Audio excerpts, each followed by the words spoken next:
So let's try this again. Some technical difficulties. I don't know what's going on with Instagram.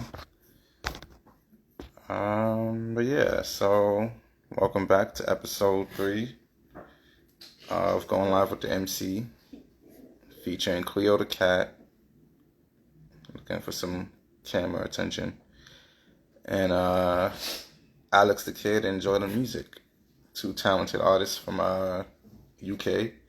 Alex is a really dope poet, and Jordan, she's a really dope singer.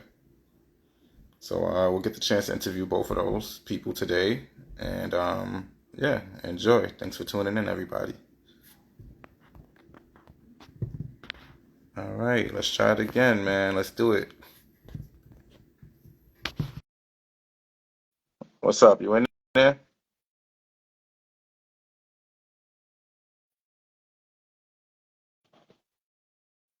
Uh,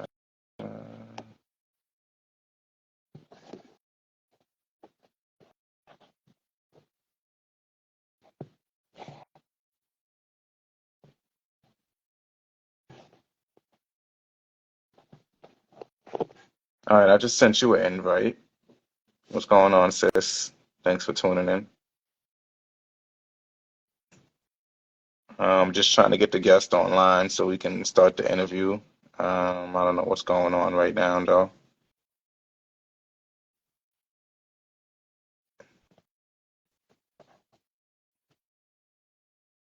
Let me see.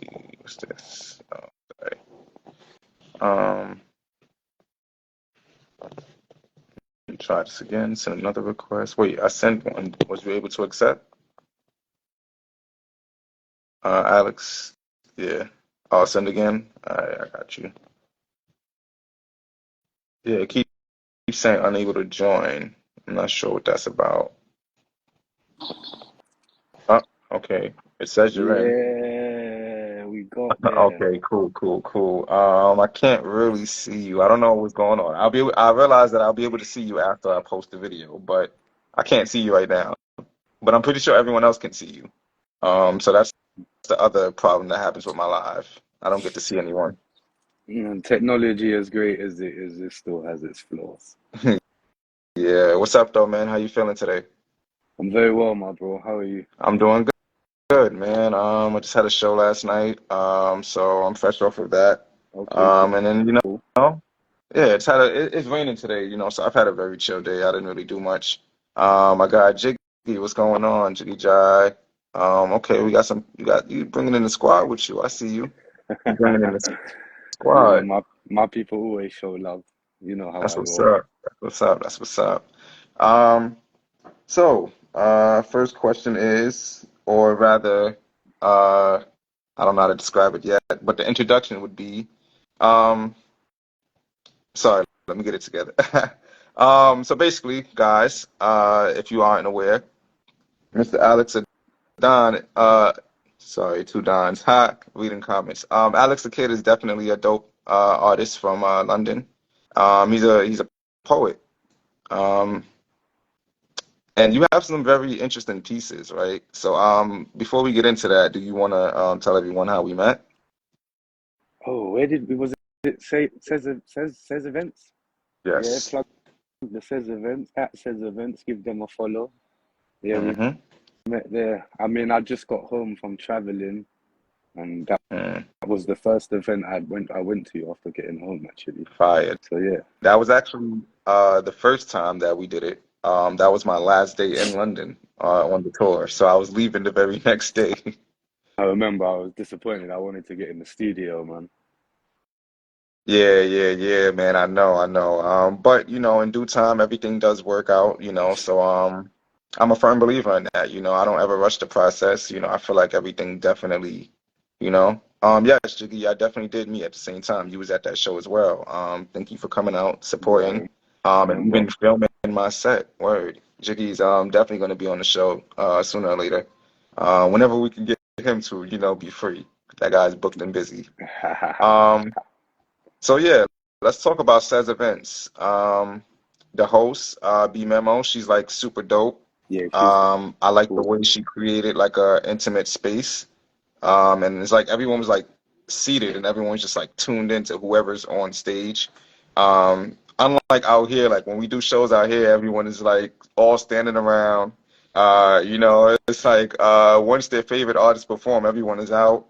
Or like like if an artist doesn't get a good reception from the crowd, he catches an attitude and start moving funny towards everyone else. So yeah, exactly. It's a weird environment. But with that, I felt like totally at home. It was like I'm around so many dope people, and everyone that went up killed it. Um, so what stuck out about you? You performed a piece. Correct me if I'm wrong. I think it was called Concrete Jungle. Yeah, Concrete Okay, Tarzan. yeah. Tarzan. Yes, that's what it was. And you said a line in there. I don't remember the exact line, but you referenced Tarzan in there, and it was like a really fire punchline. And I was like, nah, this guy is sick. And it's like you had like a certain passion with you too, and then like your hair like was just flowing with it too. So it was like a whole aesthetic, And it was like that's pretty dope, man. Because um, usually when I see poets, they're like, they are passionate, but it's more like in a sorrowful tone. It's kind of like they're Yeah, speaking from a sense of past regret. But you're just like, yo, this is what it is, man. Hear me out right now, and your voice commands the room. I'm a bit angry, Um, me, innit? Facts, facts. I mean, sometimes you gotta have that element to it. You gotta be able to like channel a whole different energy and just captivate because it's like everyone. Well, let me just say nobody really want to hear your violins. Like nobody want to hear what you got going on. But when you put it in a way that you do, where it's like creative and it's like I'm addressing everything that I'm actually feeling right now. However, I'm not gonna cry about it. I'm just gonna let you know, and I'm gonna twist it into even a joke here or two. And you definitely do that. So I my first appreciate question that, man. is, no doubt, man, no doubt. So my first question is, what inspired you to do poetry?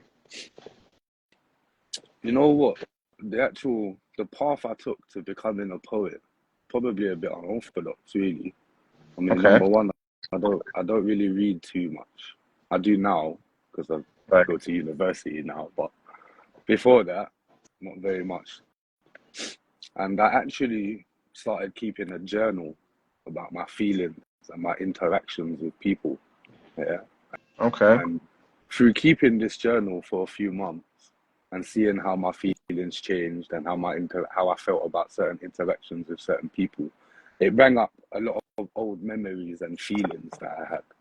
And Mm, I was started to write about these old feelings and memories. And as I was writing, I noticed how that my style of writing itself was quite poetic, just mm, okay. naturally, whether it be rhyming words or back to back alliteration, etc., whatever it may be.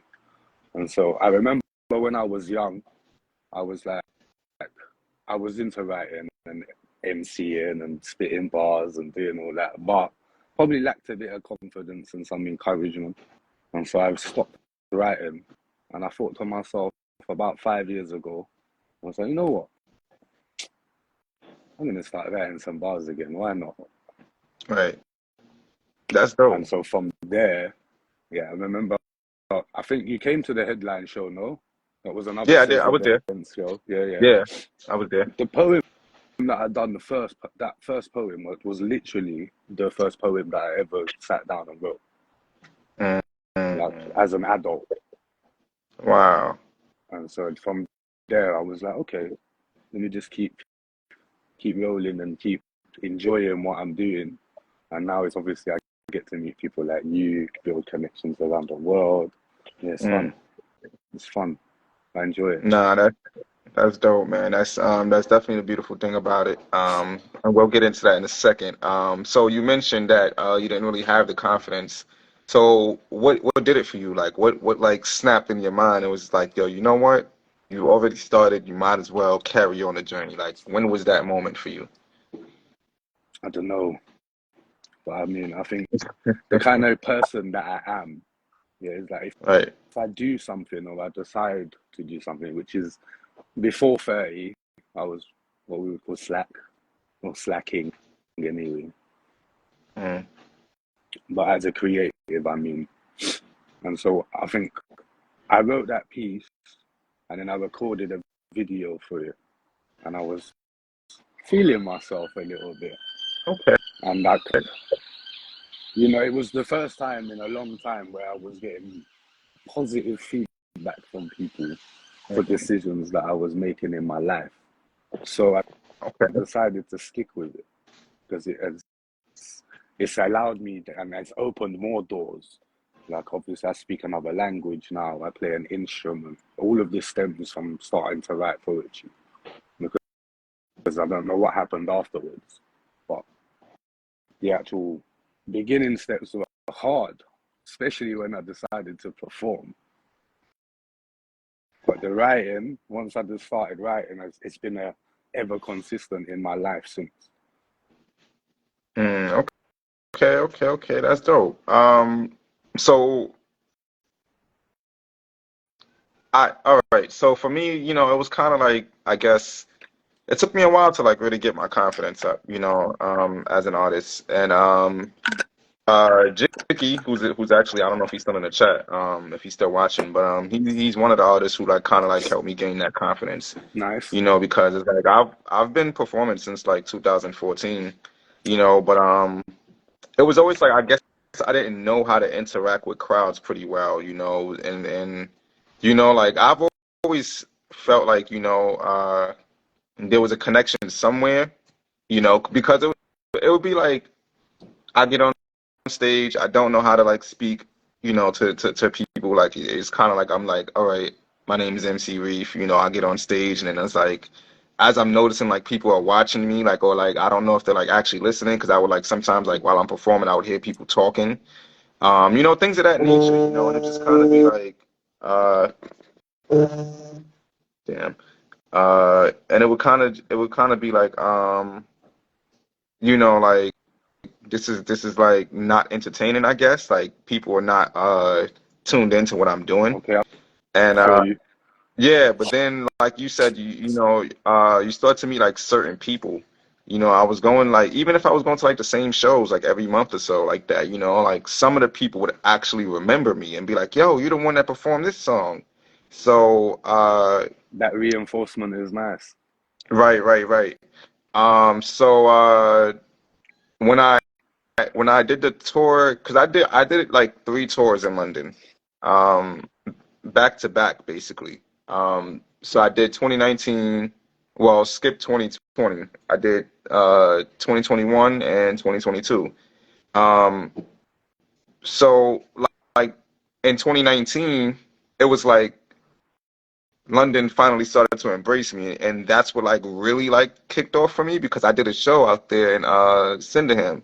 I think the venue was called The Bell, and it was like a full-on Jamaican spot, So it was like Okay, everybody in cool. there was just like, and I'm not gonna lie, like vibe-wise, I knew it was the right place to be, because when I walked in, everyone showed love, and it was like they didn't even question, like why I was here or anything like that. It was like they all just had the energy of like, yo, you're here. You need to be here. So the host, Hunts, he was like really cool. And I performed the song Get High, and everyone was singing along. And mind you, a lot of the people in there were older people. So it was like, when they like to see them all singing along to it, it was like, yo, that's pretty dope. But then it's like it kind of got like humbling again, because I started doing more shows out there, and then it's like people like they tuned in, but again, it was still kind of like the whatever, let's get them out of here kind of thing. Um, because I also picked up the complex as well too. Sometimes when you go different places, whether it could be a country or a state, like or even just another venue, it could be in your hometown, but people don't really know you, so they don't really care what you're doing until someone else cares, I kind feel of thing. you. I Yeah, feel you. so I feel like that here in London. I would right. consider myself on the scene a mercenary Mhm. That's dope. because I literally, like, I turn up to events, I do what I do, yeah, and getting back to building that confidence. I think as an artist, yeah, I think as a Hmm. performer, yeah, being a performer in the sense of like being on stage, you actually, Hmm. and especially because of our art is speaking, yeah.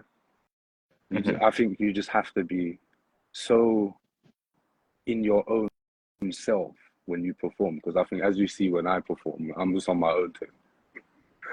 Right. Yeah, so I don't plan or worry about all of that bit there. Like, don't even worry. That would be my advice to you. Just go, do Oh, your thing. I Yeah, so I no longer you're at worry that about point that. now. Yeah, I no longer worry about it. Like now, I'm at the point where I go to the show, and even if no one shows up for me, I'm still performing it. Like last night, only two people came out, like to see me perform, but it was enough people in there for me to like, even if it was like still like just those two people, I would have done it. But for me, it was like, okay, it's enough of y'all in here that don't know who I am. Cool, time to put y'all on game, that kind of thing. That's it. So. Yeah, yeah. Yeah, that's literally how I move now. It's like I don't really care who's there. Because I know like in my heart I'm a dope artist. And I also got a story to tell. So it's not even about like just being better than anyone, but it's like, yo, the same way, your favorite artist can get on stage and tell their story, I can do the same thing. So boom, I just like started like just speaking with my chest at this point, like and just like That's it. really going for it. And then just me and other dope artists, like I said, Jiggy, just seeing how he would uh interact with crowds and stuff, it was just kind of dope because like even he would like come to the event and no one knew who he was and he'd just be like, wait a minute, like he just catch him with the whole joint from the joint, from the jump, and people just kind of like tune into that right there. So it's like I kind of picked it up from him, and it was like, all right, cool. You got to find a cool, catchy way to like interact with people. And that's pretty much all it is. Well, at least when you're, I guess, not performing in intimate spaces like says events, because then those people are like I guess automatically gonna tune into you because they have nothing else to do, like It's nice. But That's at like a very nice event.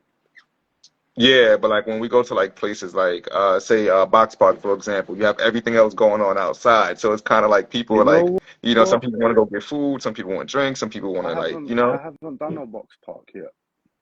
it's actually a vibe, man. Try I need out the to get bring your own myself on. bars.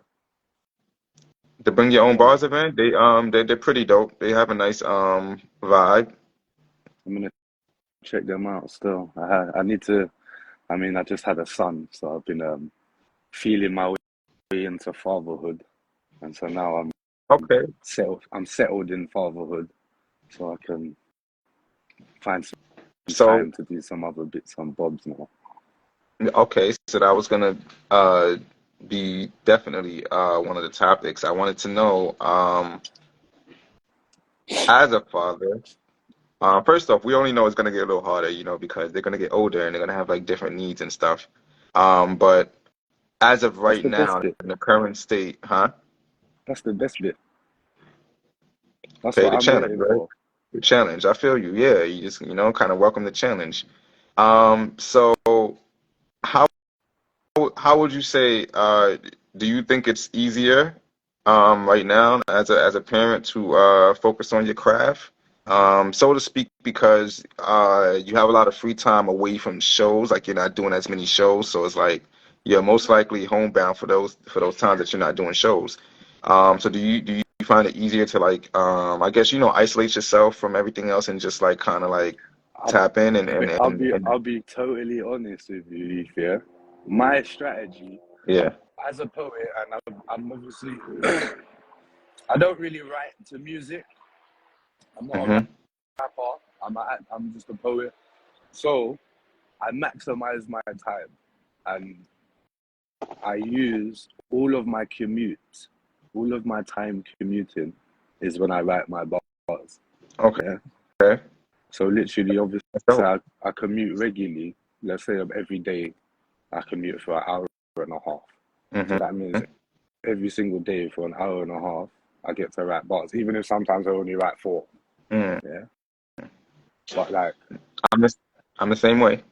all of those opportunities, because I think prioritizing my son is something that I really do. So when I'm with him, I don't really have my phone around me. And at the moment, where I just started university, I just have the books that I have to read for university. But That's dope. I did instill from when I first started writing, because I had a job at the time and I was living quite a normal lifestyle. All of my time traveling and commuting, I just write bars on my phone, on my phone. When I was living in Mexico before I got back to England, and I had nothing to do but chill on the beach and sit in my hammock, yeah, I would sit down, write bars, pen and paper, like sit down You got a for hammock? hours. I got a few. It's like hammock lifestyle. I heard you. I definitely used to know about that back in the days. I feel like it's not enough of that these days. You know, a lot of people don't have one of those like chill, relaxing spots right at home, or like just even a lot of us don't even I guess have that kind of setup. You know, so that kind of kills it. But that's pretty dope, man. That's really dope. Yeah, it was a It's nice quite time. peaceful. I needed Yeah, that. it's just I relaxing. needed that. That's dope. That's dope. Um, so yeah, I'm definitely the same way. I like to write on the commute. Like I mean, since I want to say like since last year or so, I've grown more to like stationary writing, like being in one place and writing. Okay. The only time that really ever happens is if I like wake up in the middle of the night and I'm inspired or like, one of those moments. But for the most part, I'm always like, I'd rather do it on the go because like I see things in the moment. Yeah, So it's like yeah, somebody will probably walk on the train and like, trip over their own feet, and then I'll come up with a whole punchline from that. And it's like, okay, cool, write it down. What we have like we call them street vendors. I'm one myself, but street vendors. So basically, like we have like say the people that come on the train, they sell like candy, or you got the people that dance on the train or play their instruments. When they okay. come We on, call them yeah, buskers. stuff like that. Yeah, all of stuff like that kind of inspires me, and it's like, all right, cool. I could talk about that, or like anything that just comes up. So the commute is an interesting place to write. Shout out to everybody tuning in. Jordan Music is actually tuned in as well too. She will be the next guest to join. Nice. Um, so how many headline events do you have under your belt? Like, is it just that one or I'll be totally honest with you. It is just that one. no? That's and how long have you been doing poetry? You said you just started recently. I mean, as a performer, I would have to say not long. And then obviously when I first started to perform and I got comfortable as a performer, I went and spent 3.5 years living in Mexico. Mm, So I wasn't in London myself. So as I said, that show that I met you, the first one, I'd only been home 6 weeks.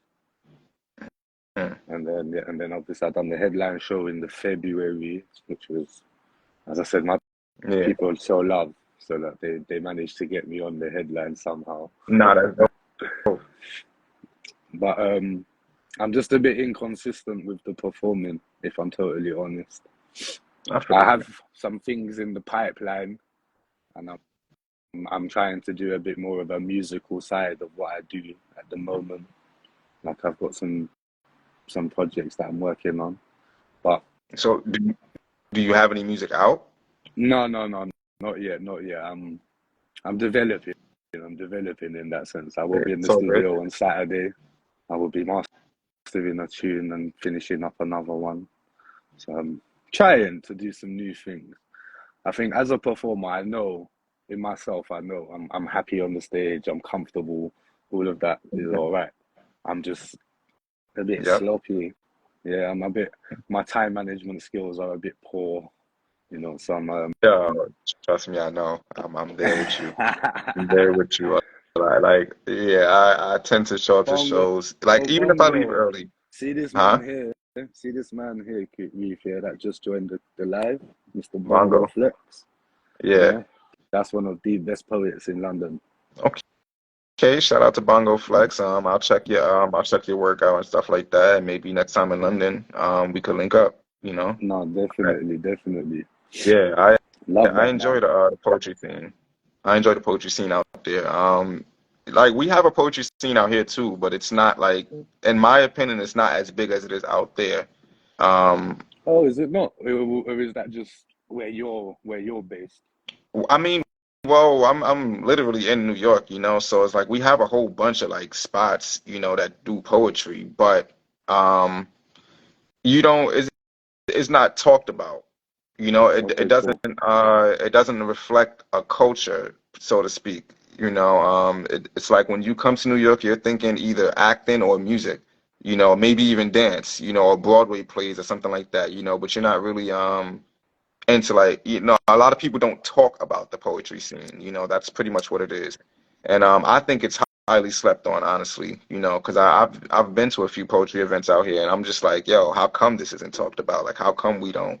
It's even to the point where it's like, you see how you guys have the open mics out there, and you get everyone, you get the comedians, you get the poets, you get the music artists. We don't get that. We just get the music artists, or we might occasionally come up with like a comic or a live, instrumentalist. Um, I would have thought there would so be all of that talent in New York, though. y- Must have. right, but it's like they again, You're saying it's kind of like everyone's segregated. That's the thing with America, right. man. Look, That's what it even the is. art is separated. What the fuck's going on over there, bro?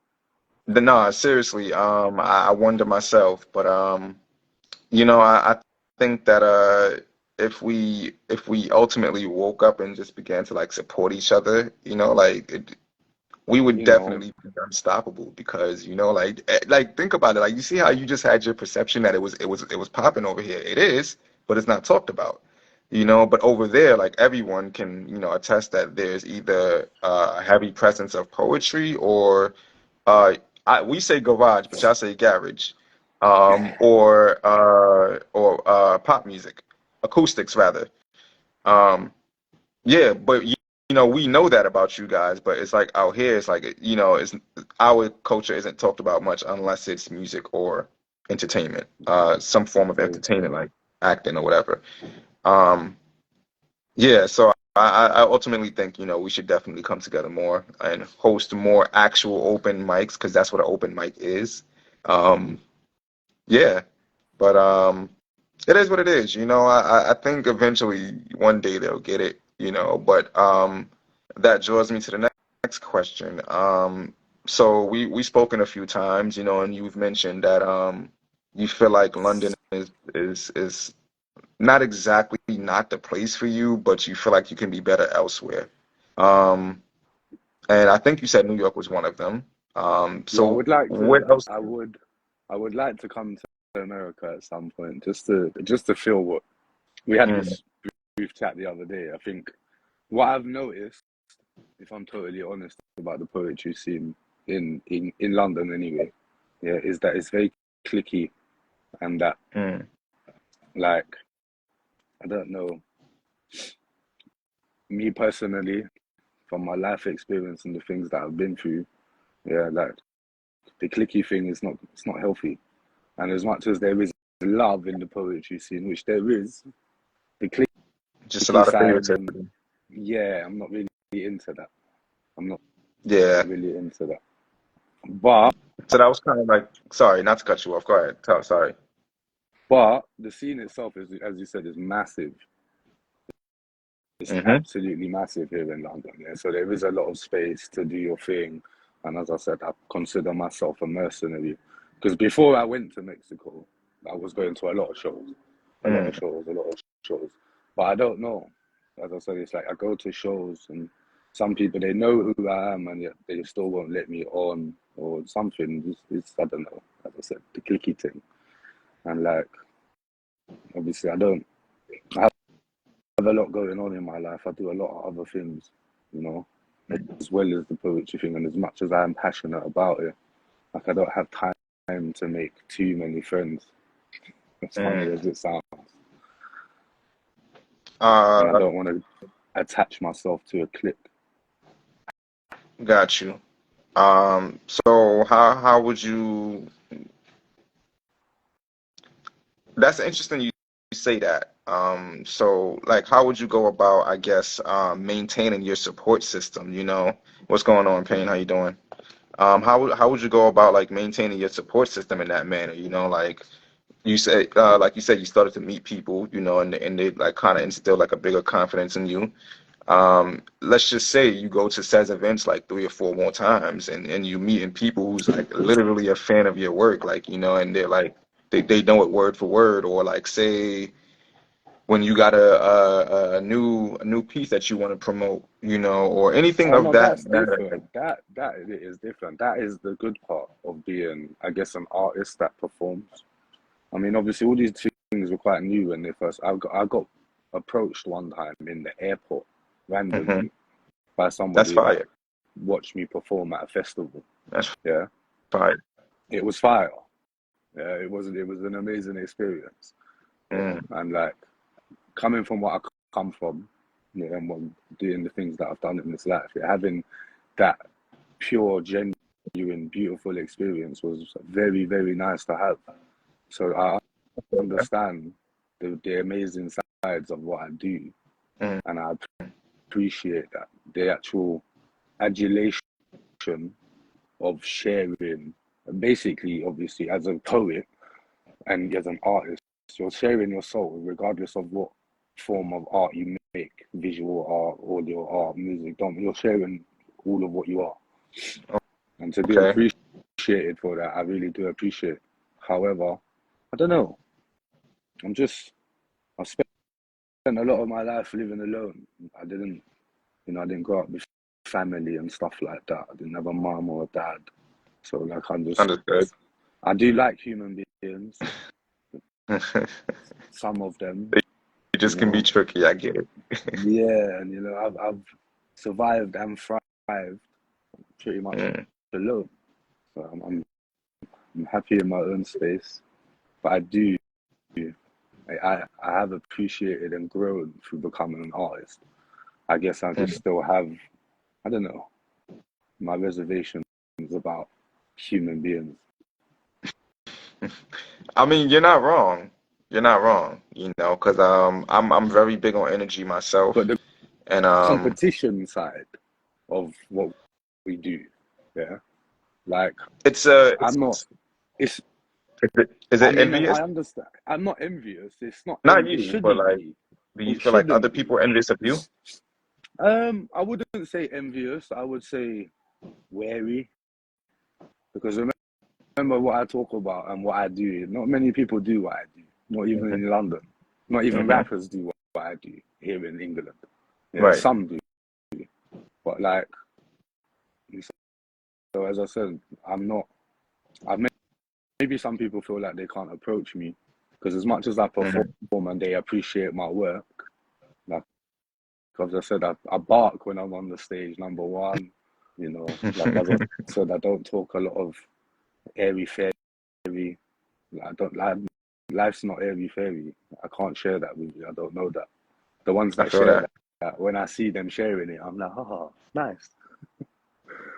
But so I don't know. I feel like that. I do feel like that as an artist. Some people maybe don't want to approach me just because I keep it very serious when I'm on the stage. But that's not my personality outside of the stage. On stage, like I've got a message and I've got a way that I want to put it across, and it's angry, yeah, and it is aggressive.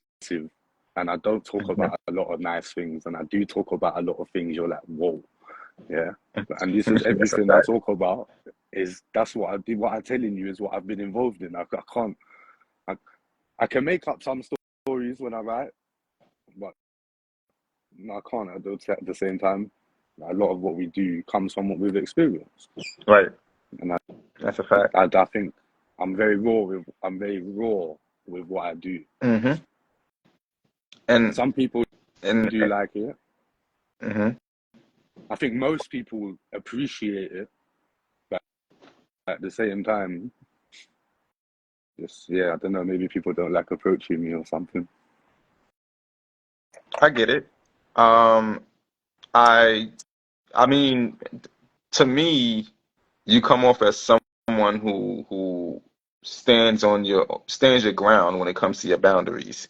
Um, and to some people, to a lot of people, it can come off wrong because I'm the same way in a sense. Like when I walk in a room, there's either two sides of it. Either, I'm just kind of like super low key and mysterious, and people have to figure out like what I'm on, or like from the time I walk in, like whether it be the outfit that's just different from everyone else, or like they'll wait till I perform and they'll see like a whole different energy, and like, and I always tell people, when I'm on stage, like, yo, you can approach me, but no one approaches me because it's like when I perform, I have a certain energy that I give off to where it's like, yo, I'm serious about this, like I'm not even coming to play with y'all right now, so I understand that. I totally understand that, And I think that comes from the competitive side of what we do. yeah, Because when you yeah, when you are a 100%. performer, yeah, because there's people who do poetry, and then there is performers, yeah, Hmm. and like Yeah, there's a difference. And the ones that are performers and that take this artistry serious, there's a there has to be an edge of competition, but at the same time, don't see this as a competitive sport. right. Yeah, so I clash with these people just naturally because Understood. I for me it's saved me in so many aspects and helped me in so many ways that like Hmm. I don't have time to compete in this because like the things that I had to compete in and the things that I've had to do in life, this is not competition. Like this Nah, is this is this is child's play. Like let's treat that's it as real. it. Let's treat it as what it is. Because That's real. children learn to write poetry at 5 years old. It's child's play. Like, it's not the real world. It's not that. It's not the real world. It's beautiful and Nah, it's you necessary. preaching, man. But as I said, Um, I don't like the competition side of it, and I'm yeah, too no, honest. I agree with you 100%. And I like it's safe to say that I guess mainstream media plays a part in that because like for me it's like I grew up like just kind of like hearing the same names, whether it be like in movies, songs or whatever. It's like when I turned on the radio growing up, all I heard was R. Kelly, you know, you name it, like I've heard like just several names over and over, like mainstream names, and it's just kind of like, uh, is there anyone else out there?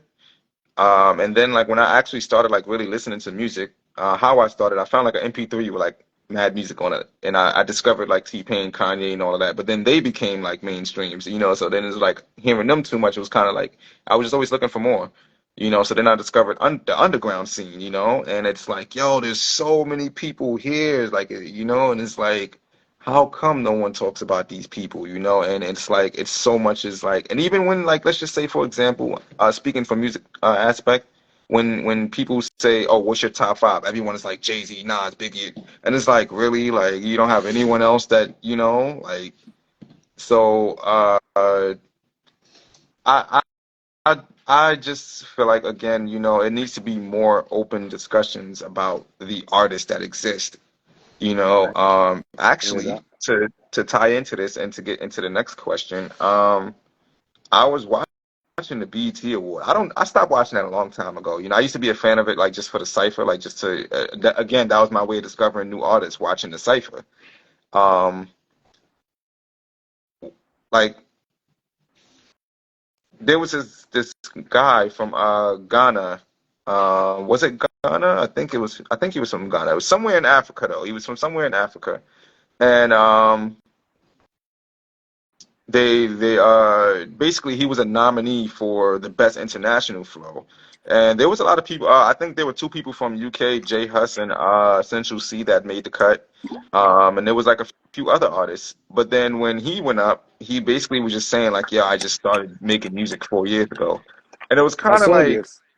I right. saw So this. for me, it was like a weird twist on it because it was like, damn, I've been doing this for like how many years, and they don't even know who I am yet. Like, and you just like, so I wouldn't say it was kind of like a upsetting moment, but it was kind of like like how did that happen?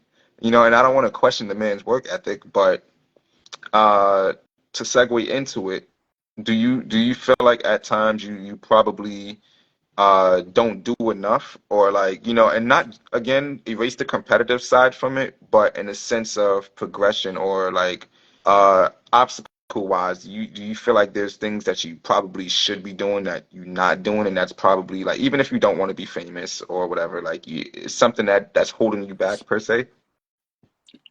I think what do you know what's holding me back? Talk about The actual understanding of how to create what I actually have in my head. it. Got Yeah, you. I'm with you on that. but I'm really at the grassroots, especially of this musical journey. As much as I can play guitar and Hmm. as much as I can write poetry, it doesn't automatically convert to songwriting per se. Yeah. However, I do believe I have enough talent that is Hmm. hiding. Yeah. Hmm. As I've still been recovering from so many issues. Yeah. And the older that I do get, is the more confident I do become in who I am and what I want to do. But at the same time, as I said, getting it out of here, number one, getting it on paper. And then there's this whole process of media, yeah, which I just have no concept about because I've been living my life making sure that there was no face, yeah, for too long. Yeah. So as I said, the journey of becoming the man I am today and doing the things that I do, it's been a very, very, very long road. Hmm. And so now I'm at a position and I'm at a point mentally and emotionally where I'm in tune with what I want to do and what I have to do for the first time. I think having a son has obviously helped that process because the realization of old habits and former lives, they're, they're not allowed to be involved in this process. And so I like that. now, now also I find myself in an environment by going to university where the person that I've been trying to become is going to be allowed to flourish and Mhm. use the facilities for free. So now it's like, oh, okay, this is what you've been working towards. This is what you want to do. And now are you actually going to do it? I don't know what's going to Right. come from the process, but I'm now Okay. Okay. actually from the last 5 years of the process to get into here now. Now I have to enjoy the process because the learning process is what it is. I have to learn how to produce tunes. I have to learn how to do. I have to learn everything, bro. I have to learn absolutely everything. The only thing I know how to do is to write the lyrics and Mhm. write and do. I can do that bit. So Oh, yeah, okay. as I said, I've So, got things in the pipeline. I've got some ideas that I'm working on, some mhm. animations and some series and Animations. Okay. yeah, Cool. Cool. Got yeah. you. And Is it so is it like comic books, or like, talk it about will it? be, it will be, it will be Alex the Kid, the comic, basically. The life that Okay. Alex the Kid has lived through the story of the poetry and obviously the artistry will hopefully match the lyricism and tell the Okay. story together visually and obviously verbally. Are are you the illustrator? Nah, one of my good friends is my illustrator. Okay. Okay. Nah, that would have been seriously sick, man. Honestly, if you like draw your own comic, man, that's pretty dope. I think my high school history teacher, it wasn't a comic, but he created his own book for his kids, and I thought that was pretty dope. To see someone like kind of like create something that was again in their head. So to like kind of revisit that, I think that's something that we all kind of struggle with, at least us authentic creatives, like us that want to like really create like what we're dealing with, you know. We we want to like do our best to like put that exact image that we saw on this paper, and be able to like say it the same exact way as it looks in our head. Um, so I understand that struggle. And I actually can't wait to see how you come out with this comic, because that's pretty interesting to like put your life into like a visual form of it, to where people can like just swap a page and like see a different element of you or witness a different experience that you've been through, kind of thing. So that's really dope, man. Keep me posted on that. I definitely want to look into that. Yeah, Word. yeah, that's on the way, and then I would hopefully like to by summertime have a little 6 album LP ready to go for the summer. Okay, okay. That's So that's that's just the goal. what would you describe your music as? Unorthodox, Sorry? unorthodox, because I Uh, have my music style is unorthodox. The things that I listen to so much different styles of music. I think right. I think being from London, England is lovely because there is so much different cultures here and people. There's so much music you can find and listen to. Right. But I'm not really too sure yet. The first two things I have are quite hip hoppy, quite bit bop. But I have a vision for some classical music and some other bits. So like the album will be very random. I could It's picture you not. with an instrument. I could picture you playing on stage with an instrument, man. I don't know which one, You but I might feel see like me you with would be some the type of cowbells up person. there. Cowbells. Nah, yeah, I definitely see you incorporating some instruments into your set at some point in time. So I'm not putting that past you. I really feel like you give off a strong vibe of that. Um, Essentially performing with a live band would be pretty dope as well too. But we'll stick to the you bringing the instrument, the cowbells first, and then we'll see how that goes. Um, so you mentioned Mexico. Um, but you have a British accent. So where are you actually from? Me, I'm from London. Okay, but I grew up Mexico is like in, was it like an experiment? Like kind of like you just wanted to get away, or? you know what, I first went to Mexico in 2014 for Christmas and New Year. I was Hmm. only supposed to spend 10 days there, and I ended up Mm. spending 6 months on my own. Oh wow, 6 months. Randomly, I went there with the lads for a lads holiday. I had like 500 quid to my name, and I was like, you know what? I like it here. Yeah, I'm gonna make life here. And my friend, we were in the cafe. He was about to get in the taxi. I didn't get up. He looked at me. He's like, "You're not coming, are you?" I said, "Nah, I'm staying here, bro." He's Yeah. like, "You sure?" I was like, "Yeah, I'm sure, bro. I'm gonna make it work. Don't worry." And within 3 days, I had an apartment, a job, and yeah, I was there. Wow, that's dope. Um, I I've actually tried that in London. Uh, 2 years ago. Oh, it's very I different though. It's basically hella expensive here, bro. like I basically, and not only that, but it's like the currency exchange rate is like double, so I was paying double the money for everything, and it was like really annoying. So like I saved up, I want to say almost $20,000. You Um, thought you were nice. yeah, yeah, yeah. I thought I was good enough to go out there and like, survive long enough until I can find some kind of work. You know, um, I mean, ultimately, I was just gonna like strictly like trap it out with music. Like yo, I'm charged for features. Like I'm putting out some album copies. I'm walking around. I'm busking. Like, I was really gonna like go the whole extra mile for that.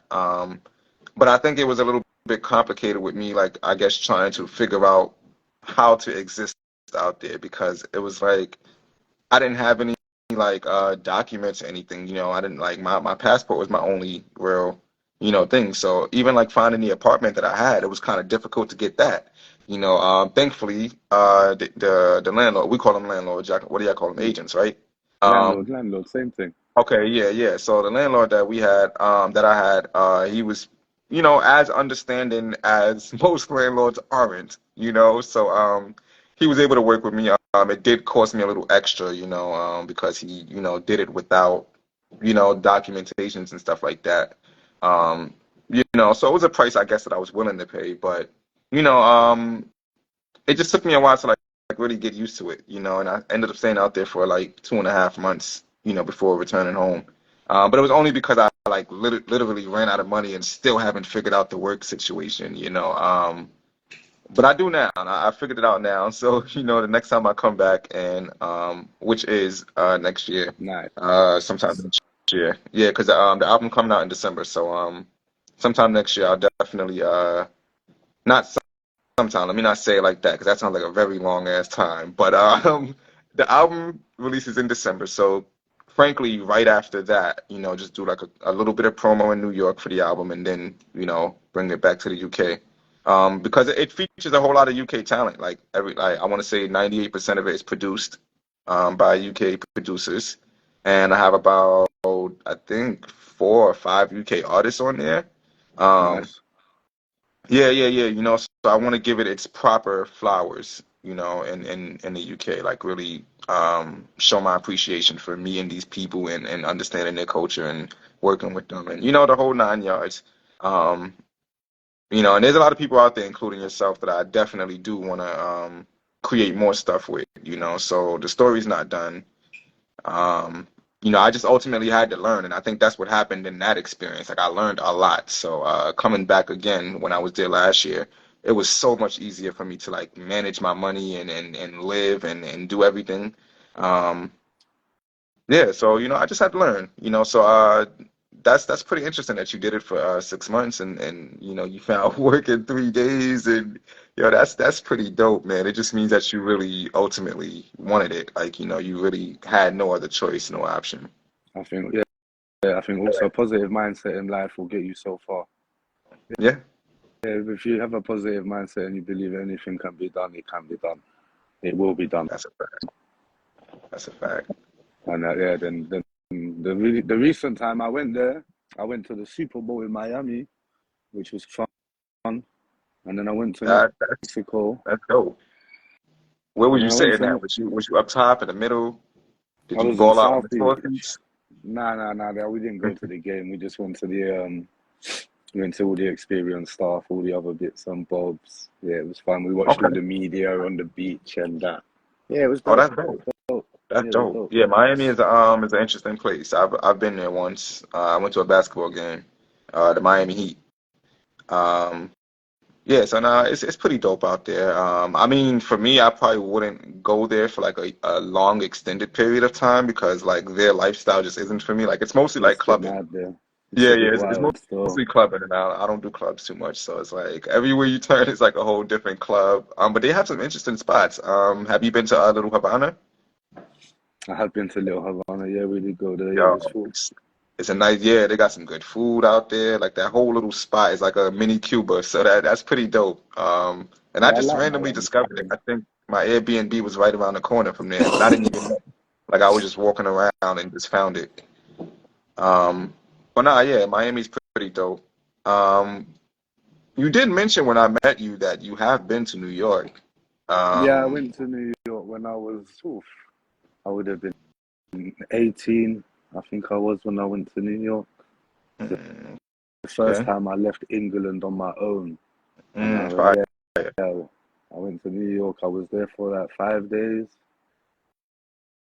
I That's dope. remember I was lost in the middle of Hell's Kitchen. Yeah. I remember a and a yellow taxi. Yeah. I was about to say black cab, but a yellow taxi pulled up next to me and this guy that I was with that I met on the plane. Yeah. And Hmm. the guy pulled up next to us. He looked at us and he was like, "You lot are not from around here, are you?" Yeah. We looked at him and we're like, "No, we're from London."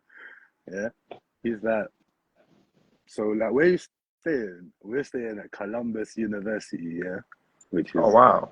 that's like far from where we are. Right. He's like, "Boys, I'm gonna take you home. Yeah, you need to get off the Mm, roads." Yeah. that's dope. I was like to And he, myself, and he really? didn't he He didn't dropped. charge you, right? He didn't even charge us. No, took us all the way to Columbus University, dropped us off, said, "Boys, good night." I Welcome got a to New picture York. with him. Yeah, I got a picture with him somewhere in my memory box. Yeah. Yo, that's actually dope. And so before I get to the next question, I do want to point out that New Yorkers are either rude, like very rude, or very generous. Like, there's no in between, and it all depends on how, I guess, you cross their paths, so to speak. Um, so like with me, like I'm very open and receptive to like different people, but like let's just say if I'm walking down the block and someone just like crosses right in front of me and then like slows down, then I'm gonna be like, yo, what's going on? But like say if I like kind of if I'm like 2 blocks away and I can see someone walking, in a sec, then I'll stop and be like, yeah, sure, go ahead, like that kind of thing. Um, so yeah, that's pretty much what it is. It's either very rude or very generous, But more times than a lot, you'll find a lot of generous people around. Like, because we're just like open and again receptive. A lot of us, like, we're just like mad cool. Like, especially when we meet someone from another country, we're like, yo, you know what? Yeah, I was about We kind of to get say, that. I think being from London, I think obviously my voice is quite different to Mm, whatever. So it's, when they hear me speak, they're like, oh, but right. yeah, I mean, for me, I think I need to go back. That's why I'm saying I'm gonna Mhm. come to visit you at some point because I would like to just come do a couple of shows, see New York as Yeah, as a proper got some adult, good connects. as a I got some good proper connects, adult. especially for the poetry scene. So, I definitely got some really good places on the poetry scene for you. That would be Um, much appreciated. That would be fun, man. We'll have a nah, good trust time. me, I got you, man. I got you. Like it's been a couple people that has come from London to New York, and I like tell them like, yo, make sure you message me. They never message me. They always like go home and then They post all the forget. New York pictures, and I'm like, so you was here? So that brings me into the next question. Being in the UK a lot, I mean, I've been to Germany and Dublin as well, and one thing I notice out there is that everyone prioritizes New York. Like everyone wants to go to America, but everyone wants to go to New York. So tell me about that. What drew you into New York? Like what made it the place to I be? mean, Like as you said, that was your I'll, first trip, you I'll know? be totally honest. To come back as an artist, number one of my oldest friends, who that I haven't seen for a long time, Mhm. she married the love of her life and she lives in New York. Mm, So I would like to go and visit her. Number one. But as I said, now that I am an artist, yeah, I can now go anywhere and perform, which is it's like a that's a luxury fact. superpower. Mm, yeah, talk I remember about it, even man. in Talk about it. even in Mexico, like I mean, I do a bit of modeling here and there because it's fun, it's a fun day out. But through doing stuff like that, you meet creative people, and so then when you say you are an actual artist, like in Mexico, I was doing shows in Mexico City, Mhm. in Tulum, in Playa del Carmen, in loads of these different places, and it's all because you have this skill, this art, this passion to do something. As Mm. much as it's an old art form, it's still appreciated by many people. But yeah, to Yeah, yeah, come nah, to that's New dope. York now as that person, it will be fun because as I know there's a scene there, like come Mhm. on, Def Jam poetry and all of that used to like these things are real. Nah, Well, they that's were that's real. You that's know what I dope. mean? That's dope. Um, So yeah. Me personally, I wanted to come to London because I seen they had castles. We don't got castles out here. So I was like, well, as a kid, because I grew up on Harry Potter, Uh, so uh, yeah, I really wanted to like I wanted to live in a castle or something, when I was younger. But I think like actually being out there, like when I first went there, because that was my first trip out the States. Like, actually, that was my first. Nah, I'm lying. I took a road trip to Ohio once, and I've been to like neighboring states, like Jersey, Vermont, Pennsylvania. But like my first official trip was Miami, and then out the states was London. I just hopped on the plane and just kind of like, let's do it. sick. Yeah, like and then like just being out there, like I got lost. Where was I? Black. How you say it? Blackfriars? Black Blackfriars, Black yeah. Blackfriars? Yeah, yeah, Blackfriars. I got lost in that station. So and then the guy, like his voice was so deep, I couldn't even understand what he was saying. He's like, "You want to go that way?" And it was like after he said that, I lost everything else that he said, and I was like kind of like inching closer, like, "What are you saying?" So it was like a little huge reality check for me to just be in a whole different area. Even though I had that same attitude as you, I'm like, yeah, I'm going to London. I'm going to perform. I'm gonna, like use my superpower, so to speak. But it was just kind of like, you know what? It just reminded me that even though you feel like you can go anywhere, sometimes you just kind of got to be like aware of where you are. That way you don't seem intrusive to the culture, so to speak. And I think that's what happens with a lot of people that want to just come here and they don't really understand what's going on.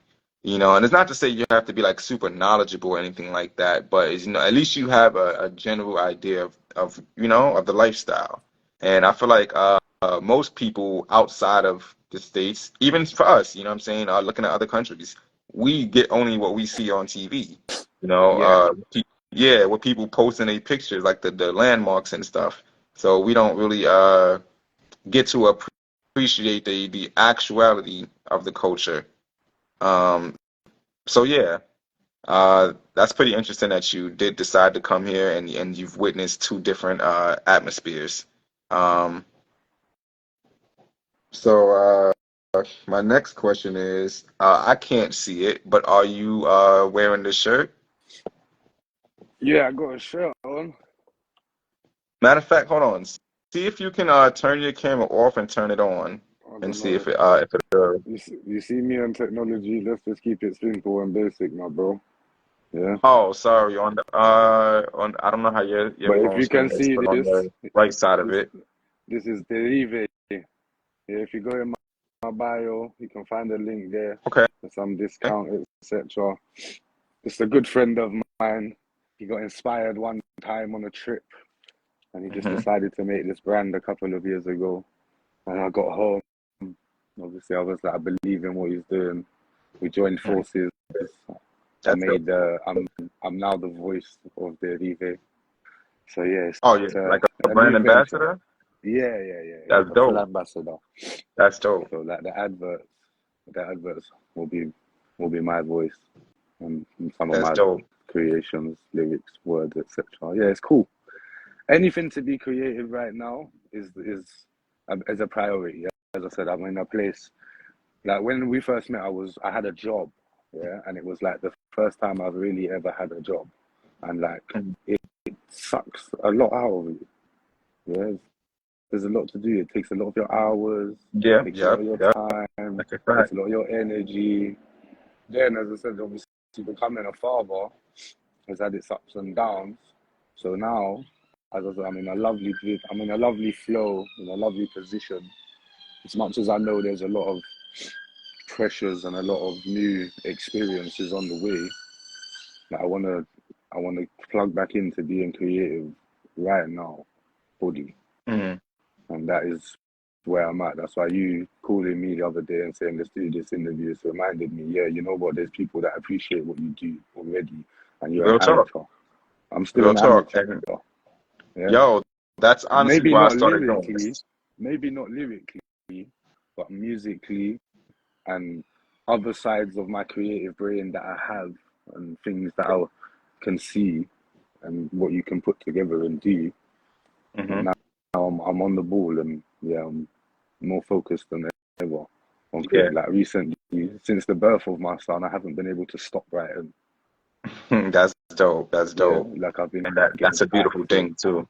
Yeah, That's a beautiful thing. um, so as I said, I'm so driven right now. But yeah, no, that's ultimately why I started doing this because I again, going back to what I was saying earlier, all we hear about is the mainstream people, the people that's like hyped up. They already got like a million supporters. You know what I'm saying? What about the people who still thugging it out, who still spending their last to pay for the entry to a show, who still, struggling to get even their family member to show up and support them, let alone a stranger. Like those kind of people. What about them? And these people are actually dope. So this is why I do this. I want to highlight all of us dope creators that exist without the spotlight. Um, so yeah, man. Don't ever feel like nothing you're doing is going unnoticed. There are people watching, and I've learned this the hard way myself. You know. So always just stay, keep staying inspired, man. I like that you, like you said, you just keep on writing. You haven't stopped. You just stay inspired. Um, and just I don't have to tell you this because I feel like you already know, but just stay true to yourself. Don't ever like, lose sight of why you even started this. And I feel like a lot of people can do that, and no one is excluded from that. But just really own up to it. You're doing your thing, man, and I'm proud of you. I'm proud of what you're doing. Um, and again, I'm here uh celebrating it. Sorry, I got the cat Appreciate it. here I sleeping in my lap. appreciate you, man. Um, I appreciate you, my bro. right. It's been a Right. pleasure. It's been nice. It's been refreshing.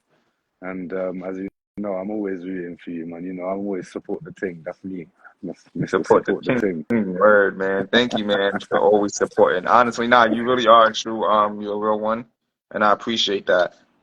So before we get up out of here, I want to ask you, because we have a couple people watching.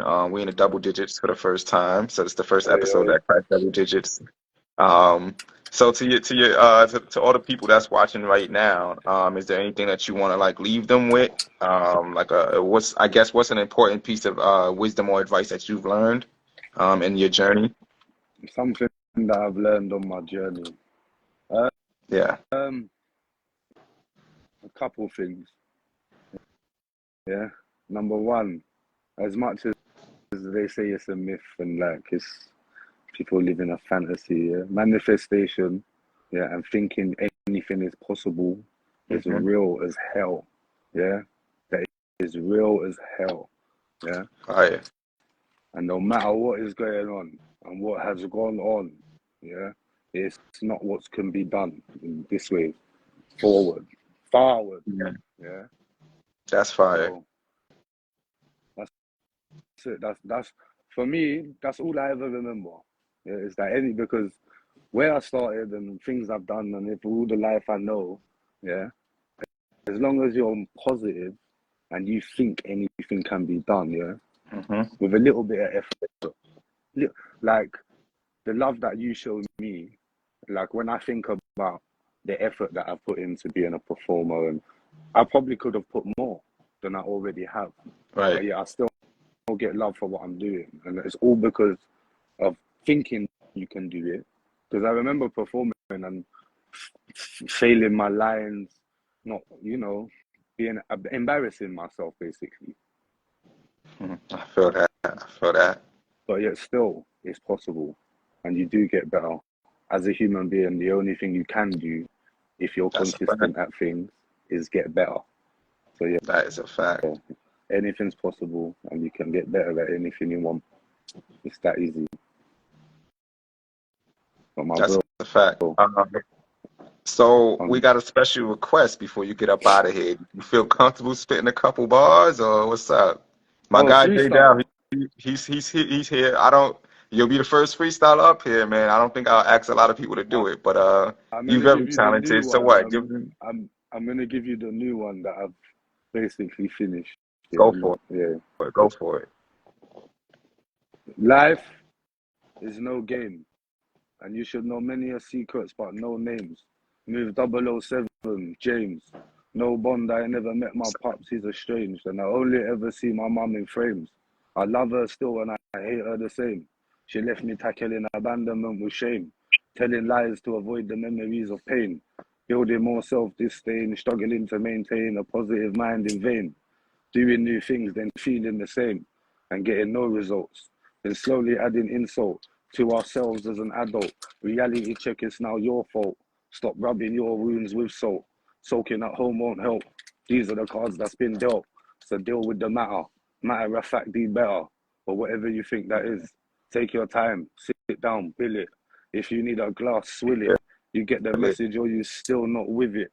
Your eyes are open, but you choose not to see it. You're always listening, but never hearing shit. Claiming it is what it is. Because of that, because of this, because of what? You like to make excuses. That shit will have you feeling useless. Forget that. Go write a Mm. bucket list. Anything's possible is not a myth. Just remember that life is a gift, but a marathon that will be swift. Are you finally with me yet? Do you get the gist? Have you had enough hints? Enough time doing jail stints behind the door doing push-ups while you think? Still think you're a bad man? Still think your boys will bang for man? Still think that baddie will wait for man? How you got it all wrong, my man. You need a new plan, action, cause life don't just happen. Forget money and celebrity status. I just want a real queen to love us, me and my trauma, so it don't carry through to my daughter or my son. That wouldn't be fair on either one. My heart's broke, but my mind's not gone. I'm already thinking about my next generation, thinking what can I hope to do, elevate them. So in my yard, basic beginnings, no televisions, just all forms of artistic expression. I'm guessing that this would be ideal, but we know the real world ain't ideal. It's hard. Be Wolverine, adamantium still. Have the power, have the will. But remember, even Logan could feel. So peel back that shell. You think life's hard now? You wait till we meet in hell, and you can tell me if change wouldn't have helped. If change wouldn't have helped. Oh shit. Yeah, that's Damn. that's the new one. Damn. Just to quote Jordan, damn. Nah, you bodied that. You had a whole lot of quotables in there. Thank you, my bro. And me being, have visited London a lot, I'm starting to understand a lot of the slang. So I caught on to a lot of the words you were saying. That's dope, man. Again, I like how you just keep it real and unfiltered, man. You just go straight for it. And you definitely say what people need to hear, not what they want to hear. So That's what I've always done. yeah, nah, you Yeah, dope. You really dope, man. Just, don't ever forget that. You're dope as hell, man. thank you, my Um, bro. I appreciate you, man. You dope as hell, man. Thank you, man. Once again, thank you for gracing us with your presence. You've made this episode pretty entertaining so far. Our next guest, Jordan, she's about to do the same. She's a interesting artist as well. So I don't know if you have any time to stick around, but she'll be next up, and you could check her out as well. Yeah, no, I'm Um, on it. I'm here. I'm here. I'm plugged in. I'm gonna roll no another doubt, no spliff. doubt. I'm gonna have a listen. Bill I'm it. gonna bill another zoo and have a listen. Feel that, man. Thank you, man, honestly. And I can't wait to, we cross paths again. Obviously there's a lot of work to get done, but It'll yeah, happen one man, way or the other, bro. for sure. It will happen. Yeah, in due time. In due time. Much love, my brother. Thank you, man. Peace. If you guys are feeling Alex, man, let me get some love in the comments, man. That guy just went off, and he was speaking a lot of truth, man, that we don't acknowledge ourselves. So that's pretty dope. Our next guest, Jordan Music. She's tuned in. Let me see if I can get your request. Uh, Boom. There's so much deep poetic structure in this live. That's a fact, J Dowd. Thank you for tuning in. Hi. Hey, what's up? What's up? How you doing? Good. You all right? I'm doing good. Thank you for asking. Thank you for being here. Good. So what are we talking Um, about today then? First, I want to make sure I got it correct. Like your artist name, is it Jordan Music or just It's Jordan? just Jordan. Jordan Music on platforms because it's a very common name, but it's my name, so I use it. Got you. Yeah, so everybody welcome Jordan. She's a really dope artist that I met while on tour in London. Very powerful voice and impact. Yeah. Ultimately, I got to give you your flowers. I like the type of music that you make. You inspire women around the world to be confident and live in their true element. And we don't have a lot of artists like that at all. And if they are, I mean, let me not say it like that because, again, going back to our last live conversation, it's not talked about enough. Um, so getting straight into it, uh, because of the music that you make, you seem to get a lot of traction, a lot of attention, and people support what you're doing. So Yeah. talk about that. What inspires you to make music like this? Um, what inspires me to make music like this? To be honest, I'm into all kinds of music. But obviously, as you know, we live in the UK. There's only Mhm. particular styles of music that sort of make it through the doors, so to speak. Mhm. Um, we all know there's like, you know, thousands, millions of people out there that's creating.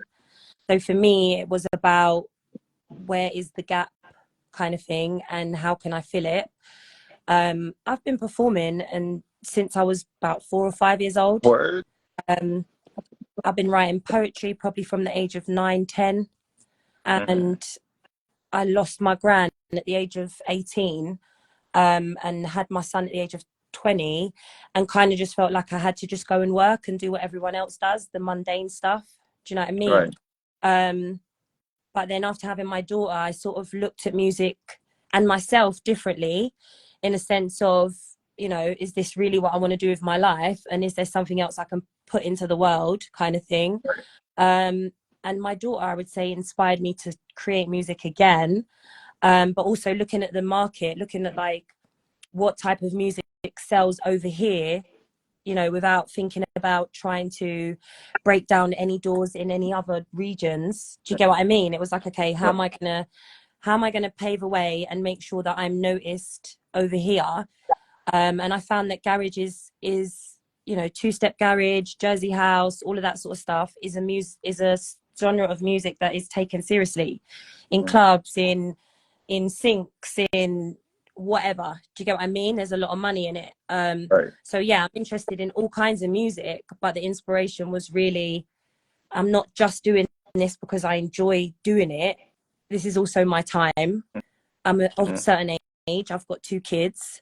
How am I going to make this work for me financially, Right. basically? Um, and so I feel like this particular genre allowed me to financially, you know, basically, it's not just about creating. It's like, okay, clubs are hiring me. You know what I mean? I'm sort of more visible to different people, not just a particular area of, you know, how can I Mhm. say, like drill, for instance. Drill's really popular over here, Yeah. but you know, people who are getting married are not going to hire you to come and perform drill at their wedding. Do you get what I mean? That's a Um, right, and things like that, basically. So I've sort of found that garage is the type of genre over here where most people want to hear it, even if mm, it's not their first choice of musical genre. Do you know what I mean? So understood. I just Yeah. think it was more of a wise move, more of a calculated move than, Like that. because in all honesty, my heart's with R&B. It's not necessarily with garage, even Mm. though garage is a feel good kind of music, and I've always loved garage. What taught me how to sing was R&B. I grew up in church. Do you get what I mean? I know Mm. gospel. That's what really taught me how to sing. You said I've got a powerful voice. That's where it comes from. Yeah. That kind of training, you know? So yeah. So, nah, that's dope. That's a beautiful answer, by the way. And you didn't even think twice about it. You just like, No, this because is exactly that's what just it what is. it is, isn't it? Do you know Yeah, what I mean? I right, love right. music, but at the age that I'm at now, um, you know, it is about providing for my children at the end of the day. So it's Facts. not about being out here to just run around in the playground. Do you get what I mean? That's What a are we fact. really doing with this? So yeah. Understood, understood. So you said you've been performing since 4 or 5. Yeah. Like when, like at what point did you know you had a voice? Like, I've always known I could sing. As a little girl, I used to sing like, you know, like Mary J. Blige, I'm Going Down. okay, And at the time when I was singing those sort of songs, didn't really know the meaning behind it. I knew that mm, she was talking from a place of pain. I knew that she was belting her heart out. Do you know what right, I mean? But I didn't really understand it. And there'd be certain songs at that age, like 4 or 5, when my mum would call me or my siblings would call me and be like, come sing this, come sing this. Do you know what I mean? And that's dope.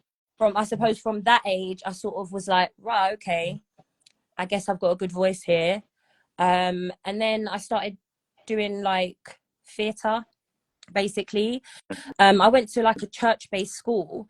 So they were Okay. really big on, they were really quite big on performing arts and like showcasing Bible stories Right. through acting, stuff like that.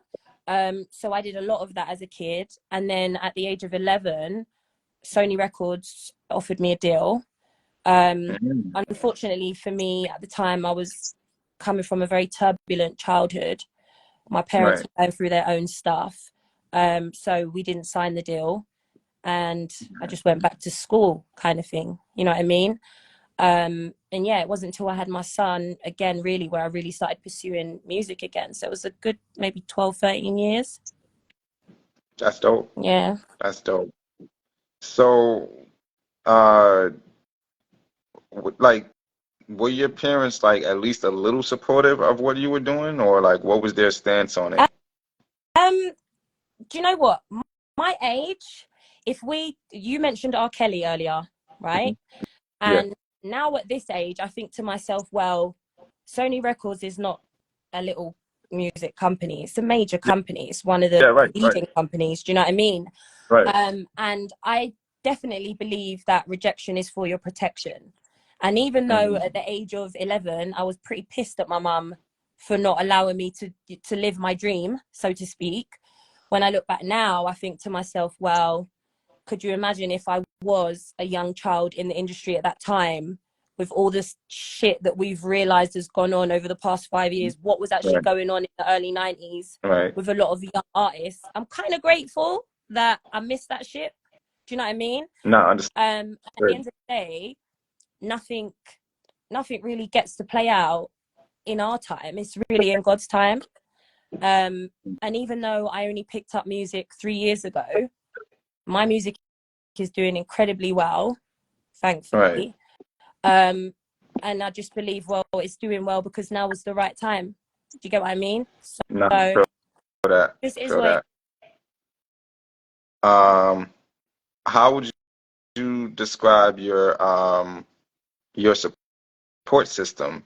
Like, what type of team do you have? Like, and how do you, I guess, for one, you always book, so how does that work? Do they go directly through you, or do you, like you have like your setup of teams of like, not necessarily a label, but you no, know, I don't have a team. just you? I've worked with like a couple of people over the past few years. When I Hmm. first got back into music, I signed a distribution and recording contract. Hmm. Um, I don't think that the guy that I signed with was as aware of how developed of an artist I was. Do you get what I Hmm. mean? And I think that when I started working with him, he was kind of shocked, wanted to do the managing thing, and I was kind of like, no, we're not doing that. And I'm sure you're aware that in the music industry, it's quite a dark place, isn't it? Do you get what I Yes, very dark. mean? And you come across a lot of shady characters. Yep. So in that moment, it was kind of like he, out to spite me, he decided to keep my music. And then the following year, I was like, okay, cool. I'm going to do my thing. I'm going to start again. Do you know what I mean? It's fine. I've got the talent. Hmm. The music can stay where it is, kind of thing. Started again, had another manager, wasn't showing up the way he really needed to. To be fair, he was doing his own thing and, pursuing his own dreams. The sheg for me was that because I decided not to work with him, he decided to keep my work. So it was kind of like round two. It was constant. Do you get what I mean? Like Right. constant hurdles, like Classic. major hurdles Yep. to kind of prevent me from pursuing what I believe God had in store for me from a very young age. You Hmm. understand? Right. And I just feel like because I held on to that faith and sort of was like, you know what? I don't need to be the one to distribute karma. Karma will find who needs to be Facts. found when it's time. Facts. Do my best to keep my energy and my frequency high and just stay focused, tunnel vision. Do you get what I mean? Facts. So fortunately for me, I was able to release my first like single this time last year or November last year. And since then, I've just been going hard and here we are. No, that's really beautiful, honestly. I love your story, Yeah. and I'm glad the world gets to hear it now. Yes, so do I. So do I. So you have this new single that's like really making waves like every day because Which I watch one? everybody's Which story. one? All the little fires. Oh yeah, Uh, that's making some serious waves. that's it's doing rounds. Like you got a whole bunch of songs. You got Body Party. Body Parties at Any like nearly anything you need. 7K streams. That's been out for like 7 weeks, which is a major achievement for me because, Yeah. as I said, I've been releasing music since last year, November, and unfortunately, nothing was getting no traction. And then Mm, I kept saying it to everyone, just need one song, you just need that one song yep. to start developing the traction. And then when I released Body Party like nearly 3 months ago, that was it. It just went off from there. That's So I was dope. like, you know what, cool. I'm just gonna make sure that I release a track every 4 weeks. Mm, Um, and that's basically what I've been doing since we released Body Party. So I'm prepping for my next release. I feel that. I feel that. And you like in this generation of music where like content thrives, you do a lot of what you do without even advertising it. Mm-hmm. Like, you'll make your video and then you'll put it out and then everyone else does the work for you, kind of like your supporters do the work for you. So it's like, talk about that. No, Like, do you know what? how- That's what people think. That's what people think. Yeah. But when I don't know about you, but you've got Spotify artists, right? Mhm, Right. yeah, Right. So yes, I get support on social media, but the support that I'm getting on social media are not the people who's going to stream my tracks. Let me make that very clear right, right, because it shows me right, in my data. right, You right. understand?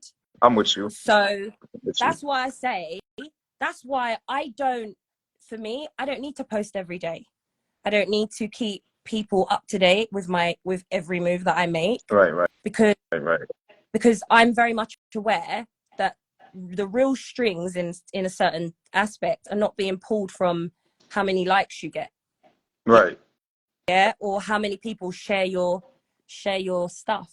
Do you get what I mean? Like that's not, right, trust me, that's not where the traction is, and that's where a lot of people have got it twisted. You need to be talking to the right people who are behind the scenes who get to pull the strings. That's where the money's made. Do you get what I mean? right, right, So right. Honestly, yeah. as much as I appreciate the support, I'm not saying that I don't. I'm just saying that it's not the main Genuine. part. Yeah, it's not the machine. That's not what's getting the streams. Trust me. You know what I No, mean? I, I I, say I two agree. percent out of the 100% of people who's come from my page, and then the 98% are Germany and Canada and the US, and these are people who I have never interacted with. Do you understand what Right, I'm saying?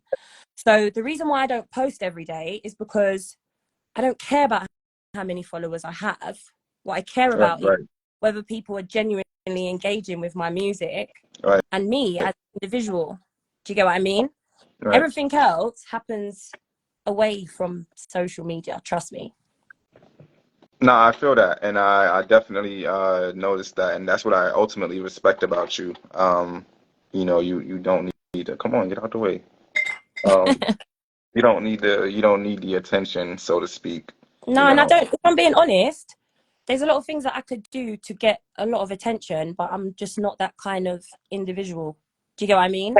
not understood. Like, Yeah, humbly speaking, I can walk in a room and people notice me. I've been accustomed to that my I whole got life. you. You get what I Got you. mean? Like Word. don't I don't need to be extra. I don't need to sell myself, so to speak, or step outside of what I believe to be my morals and, Right, be half naked on social media and all of that sort of stuff. I don't need to do that because I believe that my talent and my personality speaks for itself. And I feel like that's what a true artist is. You don't need to sell nah, your body to be you listened to, really hit the nail on that. you know. You really hit the nail on that, and that's a perfect segue into the next part or question. How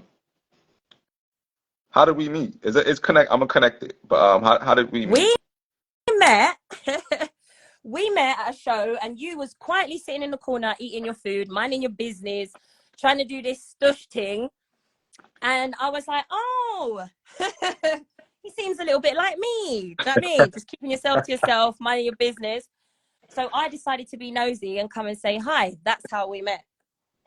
Do you remember now? Yeah, no, no, no. I definitely remembered. So how I ended up there, I wasn't actually supposed to be there. Um, Okay. uh, uh, obviously universe wise, it placed me there for sure. But Obviously. it wasn't like when I woke up that day, it wasn't my plan to be there. You Okay. know, my boy Sino, who's actually from New Jersey, Mm, but I've met him out there. And he's also helped me like embrace like being out there a lot too, because like I met him in 2019. mm, And he like just kind of like every time I went out there, he's always like wanted to meet up with me, and like he showed me around a little bit, introduced me to his people to like make it more comfortable to be out there. mm. Um, but I haven't seen him out there for the entire duration of the tour. And he kept on saying he wanted to link up. So at this particular show, he was saying, "Yo, I'm gonna be there, you know, come meet me, whatever." So I showed up like, "Yes, I'm about to meet my boy Cino. We about to shut the show down. It's about to be fun, the whole tri-state area, you know, in London, you know." So that I thought that was gonna happen. So then when I walked in there and it was like, well, one, you guys didn't even start the show yet because I got there kind of late too. I got there, I think like around like 8, 9 o'clock-ish or No, something you like that. got there at the right time. You No, got there 100%. late No, no, based no. on the time we were supposed to be there, but you already know how black people stay in it. Yeah, yeah, yeah. Trust me. I know. Nobody was Yeah. there on time. You're right. I trust me. But then again, also what kind of struck me off was that we performed in front of people that wasn't necessarily like paying attention. Like everyone had their own little vibe going on. Yeah. So I think we kind of like bounced off of each other's performance. But nah, you definitely left an impression on me when you started to perform because like even though we were like talking before we performed, um I didn't ask you what kind of music you did. You know, I didn't ask you what your purpose was here, anything. I don't think I I even don't think I asked you gave if you a you were an chance. artist. I was too busy wondering what you was eating. You know, Yeah, remember? I I was like, figured what that. you But eating? Where'd you get it from? I nah, was blatantly I was grilling hiding you. it too. I was definitely hiding it because I saw all of y'all looking at me. I was like, nah, let me just eat this. Yo, I was like, nah, don't ask me for nothing. um, Exactly. but yeah, is it always easy for you to network like that? Does someone always have to have like food, or is it like you could just naturally like create a conversation with people? Do you know what? At this point in my life, yeah, I'm naturally friendly person, I think. Um, I agree. I feel like I've been through a lot of stuff in life, so I don't judge people easily. I'm a person who will want to have a conversation with you. Do you know what I Hmm. mean? And then I sort of go based off of the energy that I feel. So if I feel like the person is cool, calm, and even if they're loud and crazy, if I feel like the person is authentic, then Hmm. I'm down with that. Do you know what I mean? Nice. Nice. Yeah, nah, it took me a while to get to that point. I mean, I've always, you know, like you said, I've always thought of myself to be like a, you know, a little goofy, you know, crack a little joke or something here or there. But I've also been like that kind of deep thinker. Like, so it's Mm. like when people start talking to me and I'll say something like, "Oh, the Earth is flat," they'll be like, "What? We can't talk anymore." Like, you know, that kind of thing. But yeah, like I've just learned to like embrace that, you know, like just to say, you know what? It ain't for this person, but it can be for these people kind of thing. So, did you kind of have like that struggle too? Like, I guess like just finding out how to embrace your personality?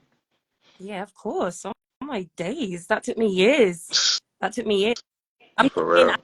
I stepped into my 30s and I was genuinely like, who am I? Do you know what I Mm, mean? understood. I feel like that's when I sort of begun the journey of finding myself again. And that's why I got back into music because I think I started to learn and understand how important it was for us as adults to honor the things that make us feel good, Hmm. regardless of our age, you know.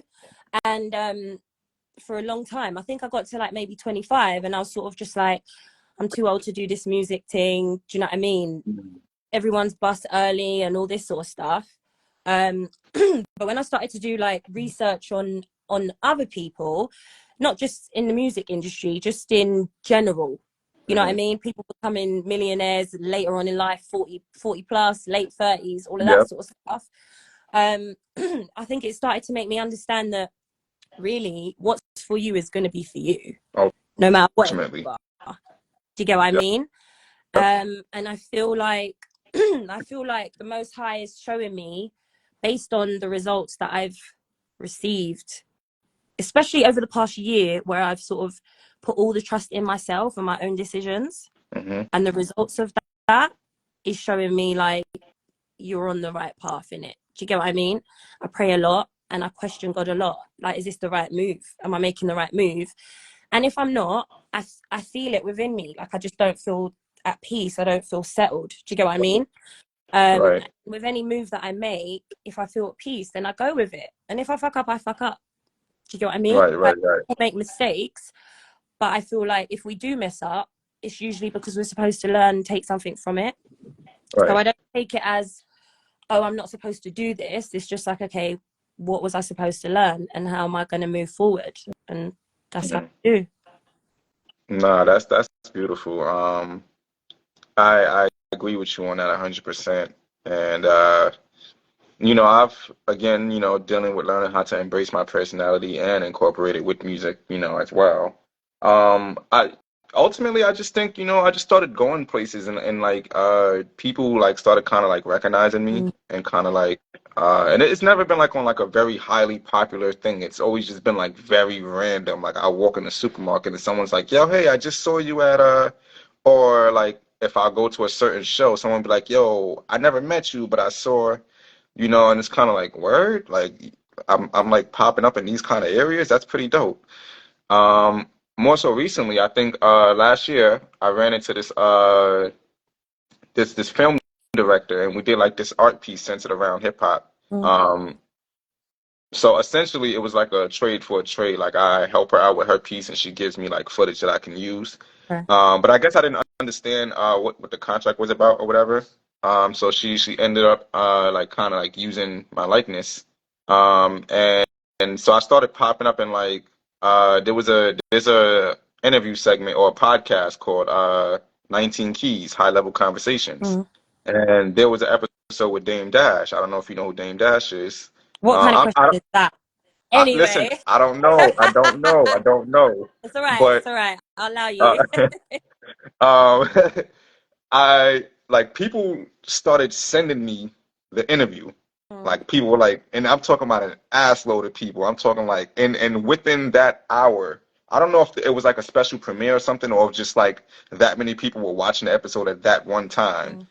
But when I flashed across the screen, everyone sent me the clip, and I'm like, wait, I never did that. Mm. But then when I seen what the actual footage was, it was from me doing that piece, and essentially that kind of like, help remind me that, like you said, I'm on the right path. Like, certain things are happening. Another random situation with the same kind of footage, I ended up on an app. I forgot the name of the app, but my studio engineer texted me. He goes, "Yo, bro, call me crazy, but this looks like you." So he sends me the picture, and I'm like, "Wait a minute, that That is is me!" me. Like, and I'm like, I'm on an app that like millions of people Yeah. use. Like, I forgot it was an art app. I forgot what it was called, but yeah, like just to see stuff like that, it was just kind of like, yo, like again, you're on the right path. Like, and to segue into the next question, the age complex, like Mm. seeing, like just seeing, I think last year, so last year I did like the Traffic Jam Yeah. Festival, and I didn't perform there. But the coolest part about it was that when I got there, everyone kept asking me if I was performing, like everyone. And then there was even some media personalities there, like some underground bloggers and all of that, and they knew who I was, but I didn't know them. So and like they were trying to interview me, but it was like security there was like kind of weird, So they were like, if you're not performing, you can't be in the VIP section, blah Oh, blah I think blah. I you found told my me way about back there that. anyway, but Yeah, I think you huh? told me about that. I think you told me about that. Yeah, yeah. I started like a lot of the artists at the festival were well into their 30s, and there was this one artist, she was like 50 years old, but you couldn't even tell. Mm. Like she looks young. She went up on stage and she was like jumping around and like doing her thing, and it was just like 50, and but she had we had the conversation about like how she feels like she hasn't done enough in her time, Mm. and she felt like she should give it up or whatever. But even now, like I see her still doing her thing, so it's like at what point does it, I mean, like you did explain with the whole like you saw like people becoming millionaires later in their life or whatever, but personally, like even without that, if you would have never see that, do you think you would have like, I guess, overcome that age complex? Do you feel like you would have aged out at a certain point in time? Yeah, I do. because I'm a firm believer that God gives us all talents for a reason. I believe Mm-hmm. that the talents that we have, we're supposed to be able to live fruitful lives from. And Mm-hmm. I say it's not even really in our control. I feel like I wouldn't be able to be the artist that I am now if I hadn't experienced what I had experienced prior Right. to my mum saying you're not signing with Sony. The Mm. thing I experienced in between that point and having my daughter is off the scale. But what it does Mm. provide me with is material. You Facts. understand? No, Because I got most of our artists write from our soul. We write from our heart, you. our Mm-hmm. experiences. You get what I mean? Yep. So, you know, anybody that heard my story would be like, shit, you went through all of that. But at the same time, Right. I'm grateful for it. You know what I mean? I'm grateful for it. So that's a great segue into the next question. So I've asked if your parents were very supportive. But how do you go about presenting music to your close relatives, like your family, so to speak? Play it, innit? I feel I that. don't, you want Um, to know something? I'm past the stage of needing the people that I care about. I don't need their validation. no, I The don't think reason it's why, validation. I think, sorry, not to cut you off, but I think it's more so like, you like, how can I say this?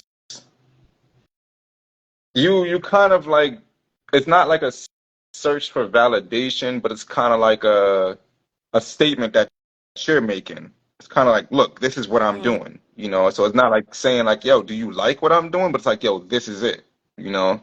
So um, and then sorry, a second part of that yeah, question, because I know like in some of the music you talk about again real life stuff. So like, do you think any of them hear stuff in the music and be like, are you talking about me, or like did this come from a comment, like, you know, kind of thing?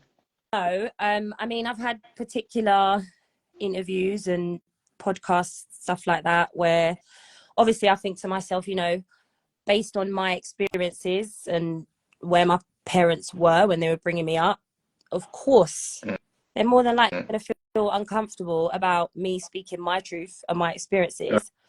right. But I don't really care. At the end of the day, I think it's important for us all to sort of be able to tell our story, how it's affected us as individuals, and I just don't think anyone has a right to be able to say how we present that story. Do you understand what I'm Mm-hmm. trying to say? No, I Especially got at you. my age, like I'm grown in it. I'm not no one's baby. You understand what I'm Right, trying to say? right.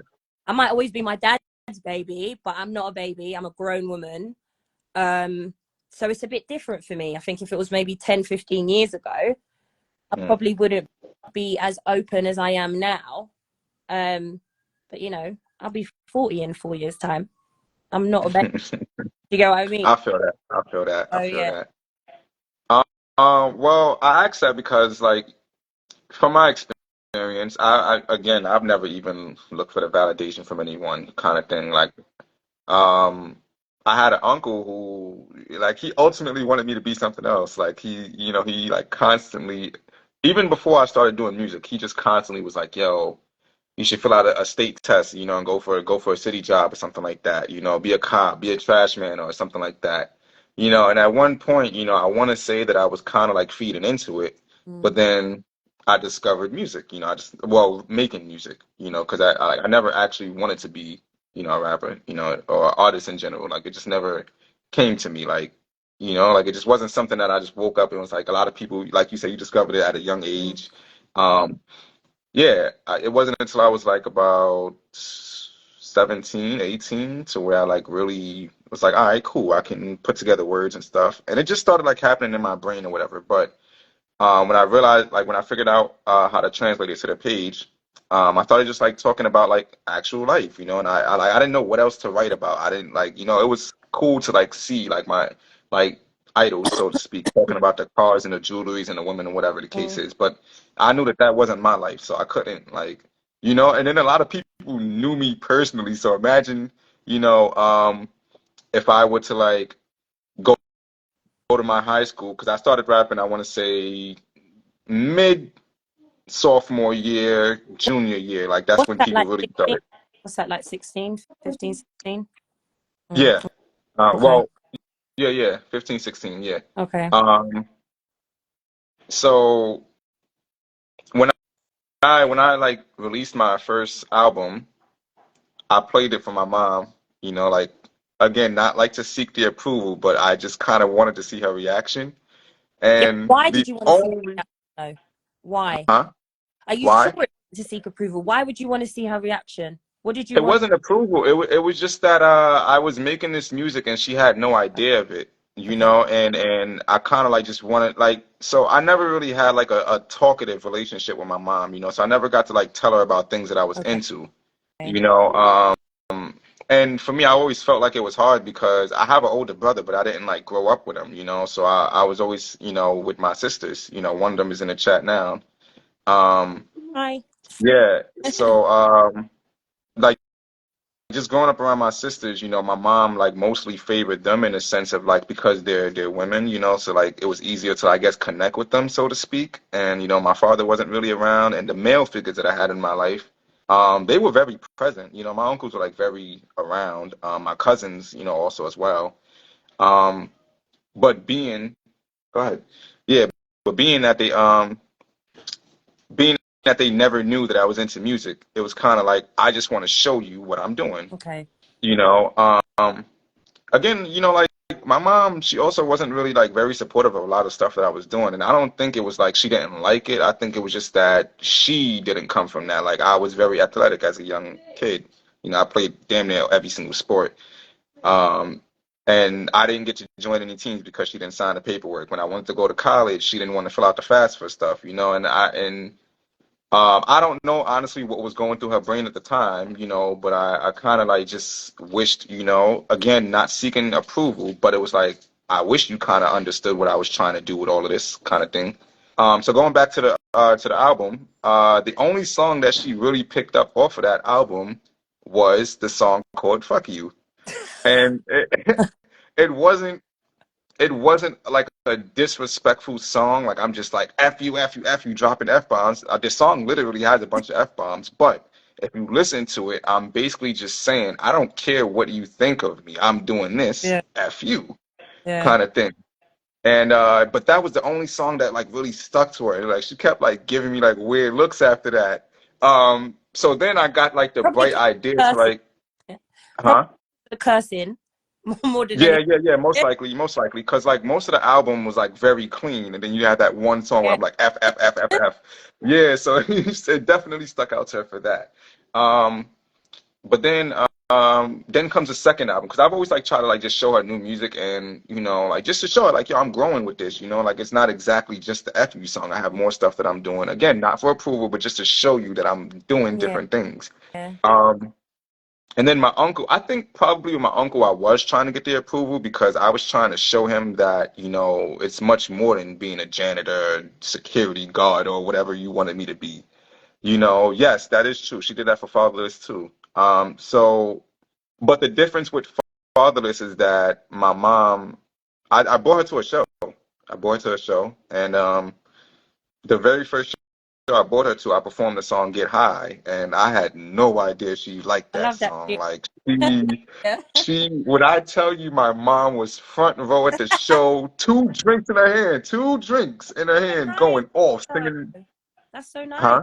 That's so nice. Yeah, no, no, no, really, really dope, really dope. And like it was good to like, because my mom again, she didn't get out much. She wasn't a very open person. Like even to this day, you ask her what's wrong, she's like, I'm fine. She Yeah, won't but even, yeah, I think that's a lot to do with that generation.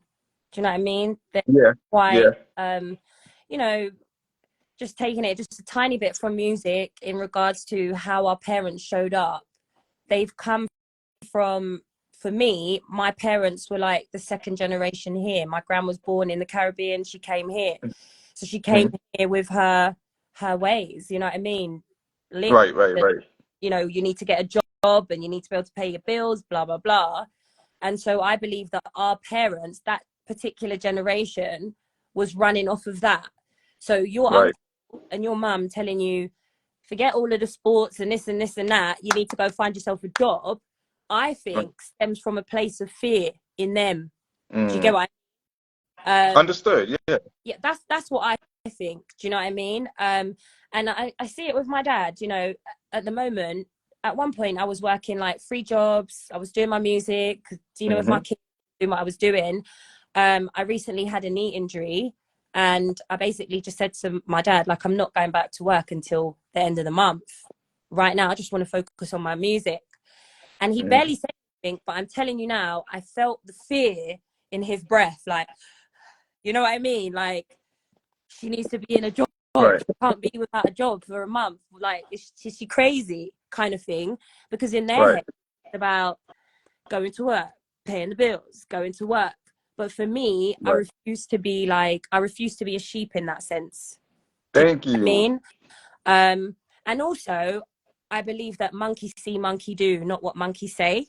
So if I'm doing something and I'm living my life in a certain way, I'm sure that my children are going to at some point emulate my actions rather than the things that I've said. Do you get what I mean? So for me, Right. it's really important pursuing what fulfills my heart so that my kids can do the same. I think that's really important. Understood. And yeah, no, you hit it right on the nail. And honestly, that really what it was, you know, like just trying to prove that, you know, it's much bigger than what you're fearing or what Yeah. you don't know, so to speak. So yeah, for my mom, it was the Fatherless song. She got to see me perform that live. I went to a show. I didn't tell her I was performing it or anything. I think she's seen the video once or twice, but she probably didn't like listen to the lyrics. But when I performed it, I was like a little nervous, but I looked her dead in the eyes when I said the lines, like the opening lines. And like just seeing her reaction was kind of like she didn't take it offensive, but it was kind of like, what made you write that? You know, like that was the look on her face. Like, what made you like, you know, or was it like, did you bring me here just to perform that kind of thing? But she wasn't mad about it. It was just like trying to figure out the purpose. And for my uncle, the song Low Life, Fatherless did it for him too, but Low Life was the one where he like really finally called me and was like, yo, I like what you're doing. I see it. I understand now. Like it's there. You know, you don't have to like shove it in my face anymore. Like I get it.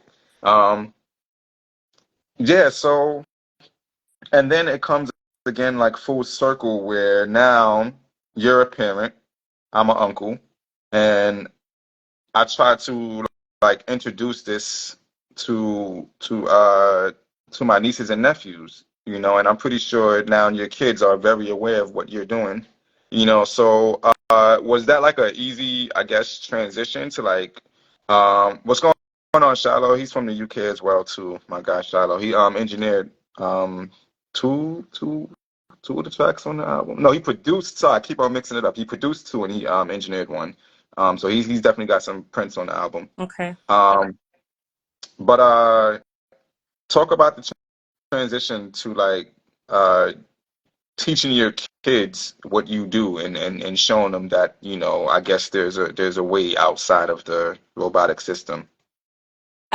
I would say that my daughter doesn't really know any different. She was born into watching me juggle everything. Do you know what I mean? Right. Where my son obviously is accustomed to me just going to work and just doing what I'm doing and paying the bills and living the mundane life, so to speak. Mhm. I would say it was more difficult for my son because it meant that more sacrifices had to be made because of time in order for me to pursue music and other goals. Do you know what I mean? So it wasn't easy. It really wasn't easy. But I think I'm fortunate that my kids are so far apart and my son is so on point. Do you know what I mean? Mhm. Like he's a bad kid. He's pretty easy. So it made it easier for me to sort of work, juggle work and transition into music. So Okay. it's taken 3 years to get to this point. You know what I mean? It wasn't an overnight process. But I would say now, where I've got like traction going and stuff like that, I'm able to sort of be more so back on base and allow the, you know what I mean, the wheels to turn by themselves kind of Right, thing, right. you know? Mhm. Do you find it easy to incorporate them into your music life? What, my kids? Yeah.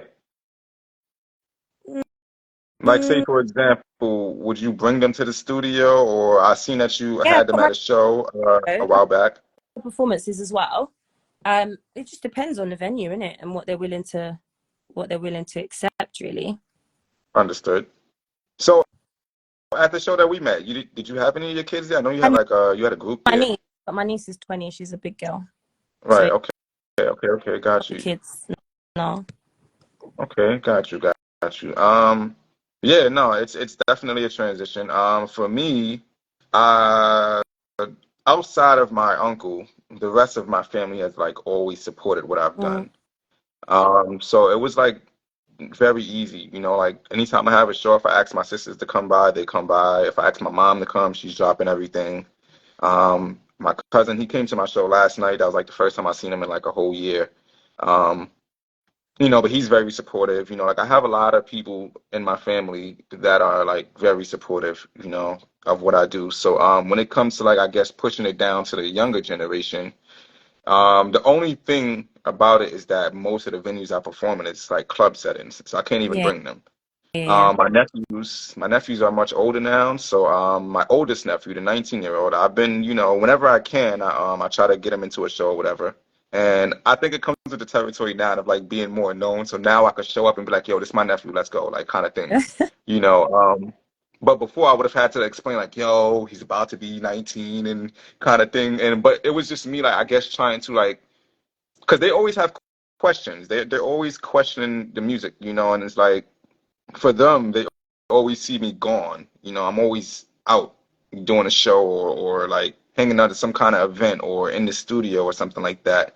And for me, it was kind of it was like a state of depression in a sense because it was like I enjoyed being an uncle and I enjoyed being around. So when they like started to question my absence or whatever, it was like hard to get them to understand that this is an ongoing journey, like that this is something, and I'm ultimately trying to build some like my real true goal now with the music obviously is to still be heard and to make the impact, but whatever money I make from it, I just want to improve life for my family, because we come from hard times, we literally came from nothing, so if there's anyone in my family that could, put us in a better position, I would love it to be me, and it's because everyone was so supportive of me. So, it would make sense to return that favor.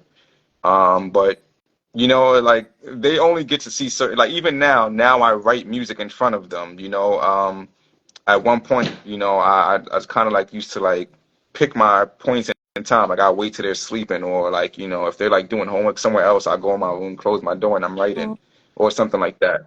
But now I be right here in the living room. I put on the beat and start writing, and like the one thing they'll ask all the time is like, "Yo, why you keep playing that over and over?" Or like, "Are you on this song?" Or like, they just like all the questions start forming. Or like my oldest niece, like she asks like a lot of questions. Like growing up, she was like very curious about the music side of things. And then full circle now she has music class. She's learning how to produce beats and stuff like that. But she's yeah, like she used to always like ask a lot of questions. My middle nephew, I got three of them. So the one in the middle, he's in a high school band, so he does like the bass drum. But he's a consumer, so like his music taste is like very diverse, but he mostly leans on the music that we all grew up on. And it's just like kind of beautiful now to see that they're getting into certain things, and that's what makes it easier for me now to like be able to explain things to them. Like, before it was like I guess I didn't know how to, and because I couldn't bring them around because they were so young, it was hard for them to like really understand the Mm. magnitude.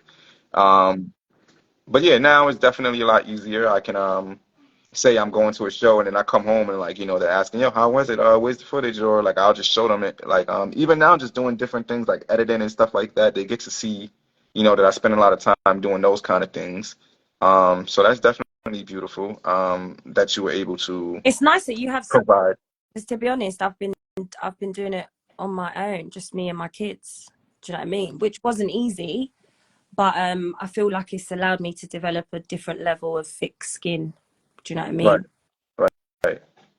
I mean, but the support, all right, so I don't want to undermine the support, but you said something very interesting earlier about the people that stream your music, Mm. so that's where I fall at, like even the people that support me and show up to shows and stuff like that, it doesn't show up in the streams, so when it comes to like, checking my royalty statements and all that, I'm always looking at pennies, so it's kind of like, how can I push these people? I mean, but that's ultimately why now I just like kind of like reach out to like the audiences that don't even know who I am. It's much easier for me to do it that way because I want to like directly hit people, like, yo, you don't know who I am, but tonight, right now, you're about to figure it out. And I also realize that being marketable is a huge thing too. So, and that's the contrast in our styles as well, which is what I realize. You don't really, use social media. Me, however, I've kind of like learned how to like use it. I don't like it for a lot of many reasons, and mostly you understand why, because there's always like a bunch of BS on there. So it's just kind of hard to just like really filter out all of that. Well, it was. Now my page is like completely clean. What's up, Blackwater? Um, yeah, it's completely like clean. So like I now like I guess like prioritize people who are doing stuff. So like you pop up on my page a lot. Blackwater pops up on my page a lot. People that's actually like working and staying true to the craft and like so I've learned like through watching you guys like how to, I guess, be personable in a digital world, and frankly, a lot of times I feel like I don't need it, and just me, going to London and even last year when I was doing all the shows out of the state, it kind of just like showed me that, I really don't need the internet either. Again, just be marketable. You can have other ways to access you, but you don't need to like live in that. So It's a yeah, trap. I've ultimately, It's a yeah, I trap, mean, like a sorry, distraction. Do you know what I mean? Like social media is a trap in that sense. For me, heavy. showcase your work. If you see people's work and you want to celebrate it, cool. But fling what you need to fling on and go about your business, because for me, I just feel like you get on social media and then you just end up in this drone shit, Yep. scrolling, Whole rabbit and then hole. it kills your creativity. Do you get what I mean? It slows you down. It turns you into like this drone that's just doing what everyone else is doing. And as an Hmm. artist, it's a dangerous place to be, in my opinion. Do you get Hmm. what I mean? So I don't think we should. I don't think as artists we should be spending much time on social media. Definitely not. Nah, I'm ultimately realizing that, and that's why I'm more so like content based. I don't really post anything else on there anymore. Um, like in my stories, yeah, you might see me. I'll post other artists at shows, or like if I go somewhere and I see something cool, I'll post it. But it's not like a need. Like when I go places, I don't just whip out my phone and like, oh, look at this, kind of thing. And even now with taking pictures, like a lot of people that I probably should have pictures with, or yeah, like memories that I feel like I should have captured, I don't. Like I just kind of like I like to live in the moment, that kind of thing, and that's what's beautiful for me. But the only I guess positive twist I see with social media is that again I'm meeting people like in different Yeah, parts of the world. to network. Like it's good for networking. Do you know what I mean? Right. Especially if you like me, I'm on very tight schedules. A lot of things happen in one day. Do you get what I mean? So yeah, it's useful for that. I just don't think that as I said, my streams 98% are not from my social media following. It's not. That's Do you get dope. what That's I mean? dope. That's dope. Yeah, I don't And know. yeah, I'm based on what I'm experiencing on this particular journey. Do you get what I mean? right. Well, I mean, I see an increase now because I've been more consistent and purposeful. Not to say that I never have been, but I think now I'm more aware of how to do these things. So I like now I check my insights on like everything that I post. I mean, because I notice now like I don't exactly go viral on things, but I notice that when I post certain things, it snaps, like it just jumps. And it like I guess I'm just trying to figure out the pattern of what to post or whatever the Yeah, case is, and that's again what destroys it. I've got to study. you've got to study waters, you've got to study insights. Like I said, and like I'm not totally knocking social media, but like I said, the insights you should be watching is your streams. When you've put Right, music up, who listens to what more? You get what I mean? right, And then right, it's right, these particular listeners are listening to this particular song, so they like this sound, and you work from that. No one's saying that you can't create what you want to create and put it out there, but study your listeners, because you right. understand what I'm trying to say. Like, what do they really like? And give that to them. They've come to your restaurant for a particular dish. Serve it. Do you get what I mean? Right. And that's just how I feel like, in a sense, the music industry works. You could work with 5 different producers as an artist, and out of those 5 different producers, 2 of them are providing you the beats to get the magic out of you in order for you to put music out there, and it bangs and everyone loves it. Those are producers that you're supposed to be creating. It doesn't mean that the other X amount of producers ain't good. It just means that the formula between you and that particular artist just ain't kicking for the people that want to listen to your stuff. So you got to pay attention to all of that. Do you know what I mean? Right. And I think that's where I'm at now. So even on uh Spotify for artists, that's how I ended up in London, honestly. Not to mention I was meeting people from London in New York and on social media, but when I would check like my plays and stuff, even going back to the SoundCloud days, like I've always had, and it's crazy because back in my SoundCloud days, I never really uh had a huge London following. I didn't really know people from London, but when I would check my insights, I would see people from the UK tapping in. It was always like the UK, South Africa. Um, I think some people in Japan were like really bumping out to a few of my songs. And, it just kind of like dawned on me. Obviously, I just started meeting more and more people from London. So that's what really brought me out there first. But then I started going to the other countries. I went to Germany. I saw some people listen to my stuff from Dublin. I ended up going there. I tried to travel to Greece during the pandemic because I seen I had a lot of people out there, at least like about like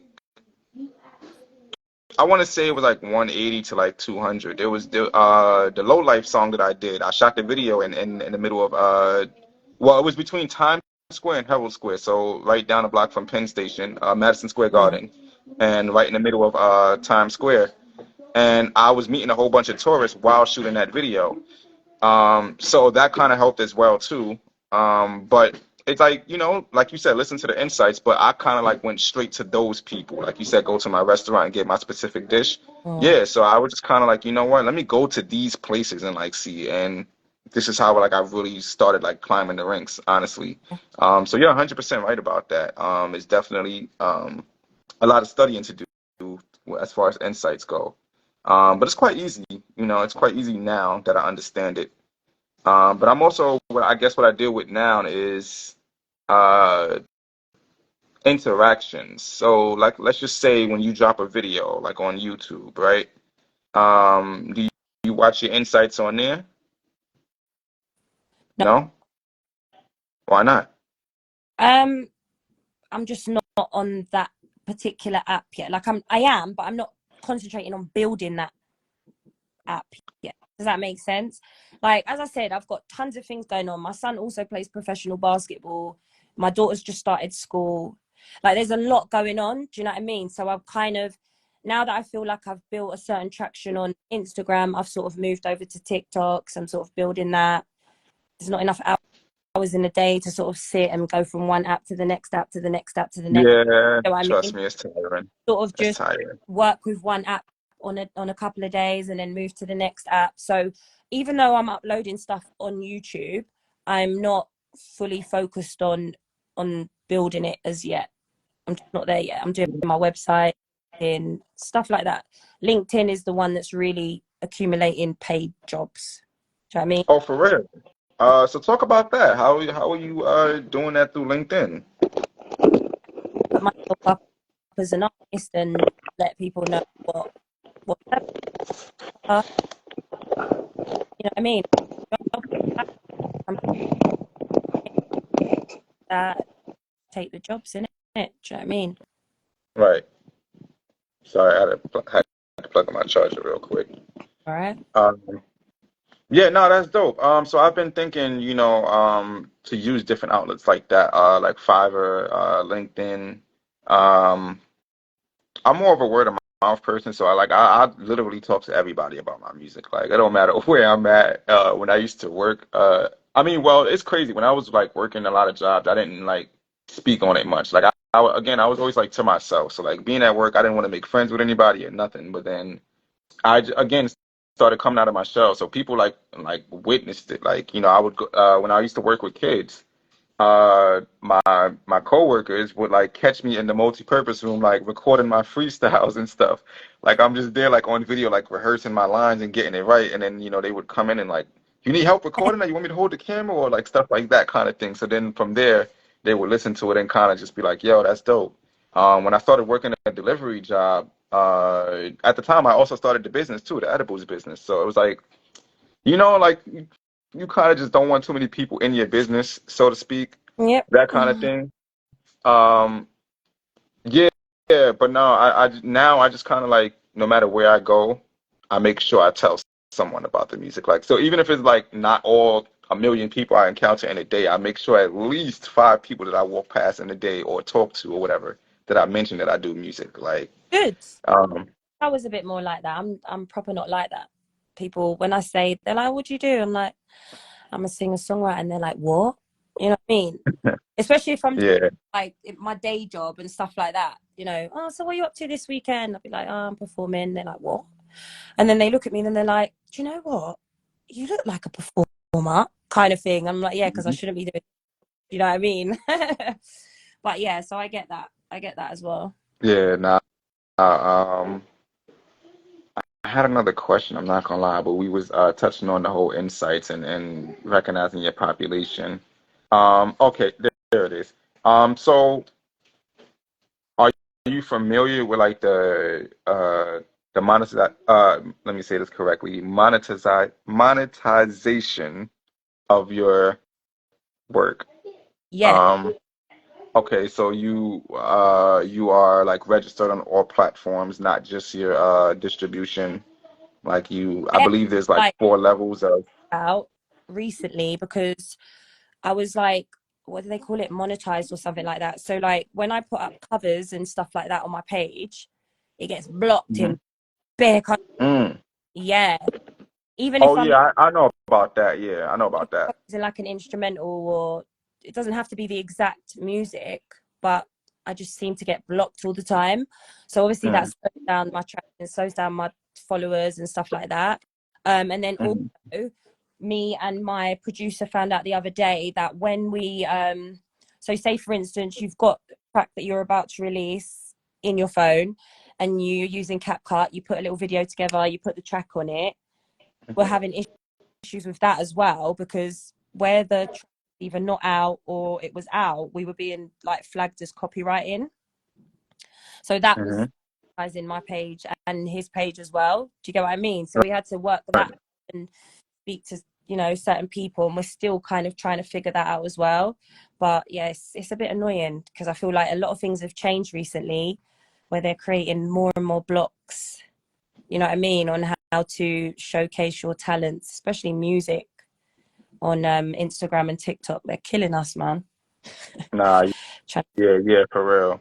Actually, my new single VIP, I haven't been able to post it on TikTok. Mm. Like they keep banning me for it, so I've never actually promoted it on there yet, and I haven't figured out how to, because it's like it was some BS. What they said, you passed the music usage, bro. I've posted music up there for like, I think I have like a 5 or 6 minute video up there of me performing, and it didn't get blocked. Um, oh, see, yeah, I was telling you about the young ones that are into it. So my niece, this is my older brother's daughter. She just tuned into the live, which is crazy. What's going on, GFB? Um, yeah, so with her, it's funny. Like, so even though I haven't grown up with my brother, he's been very in tune with the music and stuff. So even though he doesn't get to like come to shows or anything like that, he's always listening to my music. So he been showing the kids, and now. Um, so now every time she sees me, she's like, into the music or whatever. So that's pretty dope. But going back to the monetization. Um, what Not just on the apps though, but I meant like so much of like collection agencies. Are you aware of like say performance royalties, Yeah, yeah. I'm signed to a not publisher. just streaming royalties, Yeah, yeah, but yeah. I'm signed to a publisher. So right now, like all my performance royalties I take, and he gets like, I think it's like 30% of my royalties from streams and stuff like that. okay, that's dope. That's dope. Yeah, I'm So a decent how contract. sorry. It's a decent publishing contract. Usually it's like 50-50 or 60-40, but I'm on a Right. 30. So how I don't want to say difficult, but how important was it for you to learn the business side of it? Was it because of like the Sony situation or the manager situation, or like at what point did you like kind of just say, you know what, I kind of want to understand what's going on, that way, nothing crazy happens. Yeah, it was strike two, innit? Do you know what I mean? Of being on my way to release music and being shagged for a second time. It was like, Mm, I done the ropes here because this ain't working for me. And I don't, the thought of being in someone else's clutch because I'm not, hmm do you know what I mean? Because I'm not clued up about how this actually really works. Um, was Right, really disheartening, man. It was depressing.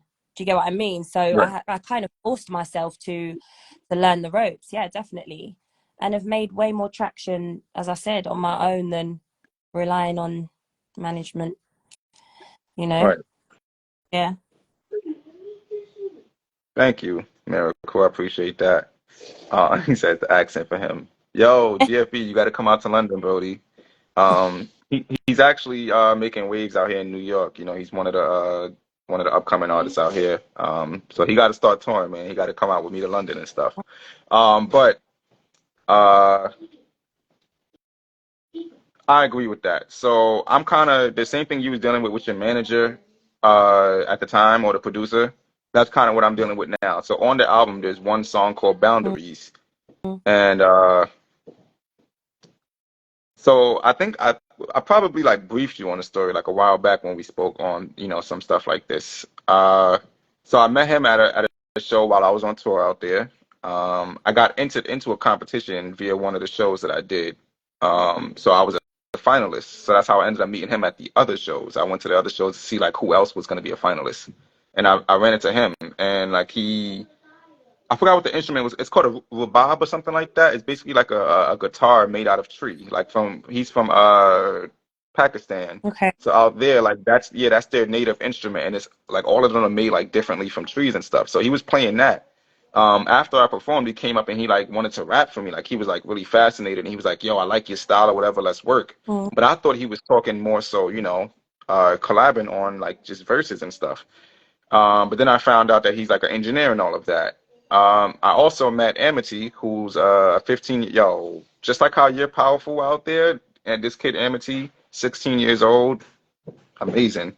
So all three of us ended up getting in the room, and long story short, throughout the whole entire studio session, I kept on stressing to this guy that this is going on the album. From the time that we sat down and decided that we were gonna make a song, and he came out with the beat, and we started writing the lyrics, I was already on him about it. Like, yo, this is going on the album. This is going on the album. So in a sense, that was kind of like to give you uh the the the the mindset to like speak on what you really wanted from me, kind of thing. And he didn't do that. So what happened is we ended up doing two different versions of the song. So there's a version where Amity adds more vocals, and there's a version where I'm rapping a little bit faster. So on the version that I have, it's like pretty slow. It's probably like the slowest I ever rapped, but it sounds dope. Like it goes with the song. Um, but long story short, the mother, so Amity is managed by his mom, and the mother basically was kind of like trying to figure out like how they can get the master to the song. So I thought I had the master recording the whole time. Mm. you know, because like again, I was letting them know that this is what I needed. And another thing that I learned is to just collect all of your recordings and stuff after every session. That was a So to my, one for huh? me to learn. That was a really hard pill for me to swallow. Right. So, And taking my work with me, that was a tough lesson. Tough. right. So what he did was he gave me everything in the beat except the main bass line to make changes to it. Yeah, so he took out that one small piece affected the entire trajectory of the song. So now we're like literally. So what he did was when she reached out to him to see if he could set up a session to fix the vocals, he charged her for it. He told her that you know he's not releasing the song to her just willy nilly. He just like, you know, I need money for this. And it's like you wasn't talking that hot stuff when we was in the studio, you know, like you wasn't. This wasn't a concern. Like, you know, everything was like, yo, I'm glad to work with you. I can't wait till this comes out. I'll give you whatever you need to make it happen, kind of thing. And now it's like we're literally like in the middle. It's not even a legal battle yet, but basically, Emity's mom fears that if we release the song, he's gonna retaliate. But he can't retaliate because via the last conversation we had, he supposedly released the rights or whatever the case is. So I fully own it. But it's just been like a whole back and forth with that. So it just made me like I've always wanted to like, you know, learn behind the scenes and stuff, but that kind of like just really put me on like notice and was like, yo, from this point on, anybody you work with, you got to understand exactly what they want, you know, because you know what you want, you know what I'm saying? But dealing with these people and their ill motives, like you said, is there's a lot of shady characters out I here. don't think that it's always as easy to know what people are on. I just think that it's important to, I think it's important to just cover your back, really, more than anything, because one thing I can say is I feel like I'm a pretty good judge of character in a sense. Mm-hmm. Like, is this person being authentic or not? And I've found that, you know, some people start off that way. Mm-hmm. Doesn't always play out that way. Do you get what I mean? Mm-hmm. Right. Because as I said, I'm sure you know, like this is not a fun industry to be in. It's a very challenging industry. Do you get what I mean? For me, I Right. feel as a female, it's not an easy industry to be in. Do you know what I mean? And I just feel like you need to know yourself and you need to have your vision and don't really allow anyone to waver you off of that vision, no matter the Mm-hmm. obstacle. And I just think when you know what you're doing, it doesn't really matter how people show up. It doesn't really matter how people try to sabotage you or what goes wrong because you're solid in your vision. Do you know what I mean? Right. Nah, that's dope. That's dope. That's dope. So, I don't know if Jay Dell was still in the live, but he definitely requested to hear some vocals because I bigged up the powerfulness. I don't know if you want to do that. But Yeah. you don't have to, you know, no pressure, no pressure, no pressure. This is not Sway's Universe. This ain't none of them platforms. Okay, good. Yeah, you don't have to. No pressure. But I would like to know what you are working on. What's coming up for you? I have a release next month. It will be the last of my garage project, or the last track of my garage project with the producer Morpheus. And then moving forward from that, I'm working with a producer called Chrissy B and another producer called Sam K, who's linked to Chop Life. I think Chrissy B tuned in to the chat. I think he came into the chat, yeah. Amazing producers, like amazing. And they pull me completely outside of my comfort zone and push me to create things that I wouldn't necessarily even fathom, to be honest with you. And I love so I'm working with them at the moment and obviously introducing other producers. I'm in talks with another producer, Mr. B, and just working through some beats with him. To be honest, like at this point, my work kind of just speaks for itself. Mm-hmm. And I'm not really having to put myself out there as much because Right. kind of come into me, you know. And it's for me to choose and decide whether I want to work with them or not. And that's it, really. Understood. That's it. Track release next month. The following month, pretty much every month for the next 6 months. Setting myself for, but between now and February, you'll get a track every 4 to 6 weeks for sure. Okay. And so you do have a body of work that's coming with that, or Yeah, is it just like course. strictly singles? Yeah, of course. Like, I did a 10-hour session in the studio on Wednesday. Fire. We completed 2 songs and we got a skeleton of 3 songs. So, like, that's a body of work in itself. Do you get what I mean? That's fire. Not even for this year. That's for next year. So That's I fire. feel like I'm ahead of the game. I've worked hard enough now to sort of kind of just go with the flow of it, you know what I mean, and create when necessary, like that. But I would say, yeah, it takes tough skin, man, to be. Yeah, no, for real, for real, I mean, for real. it, dust your shoulders off, and keep it moving. And a lot of that, but as I said, those tough lessons has put me in this predicament now.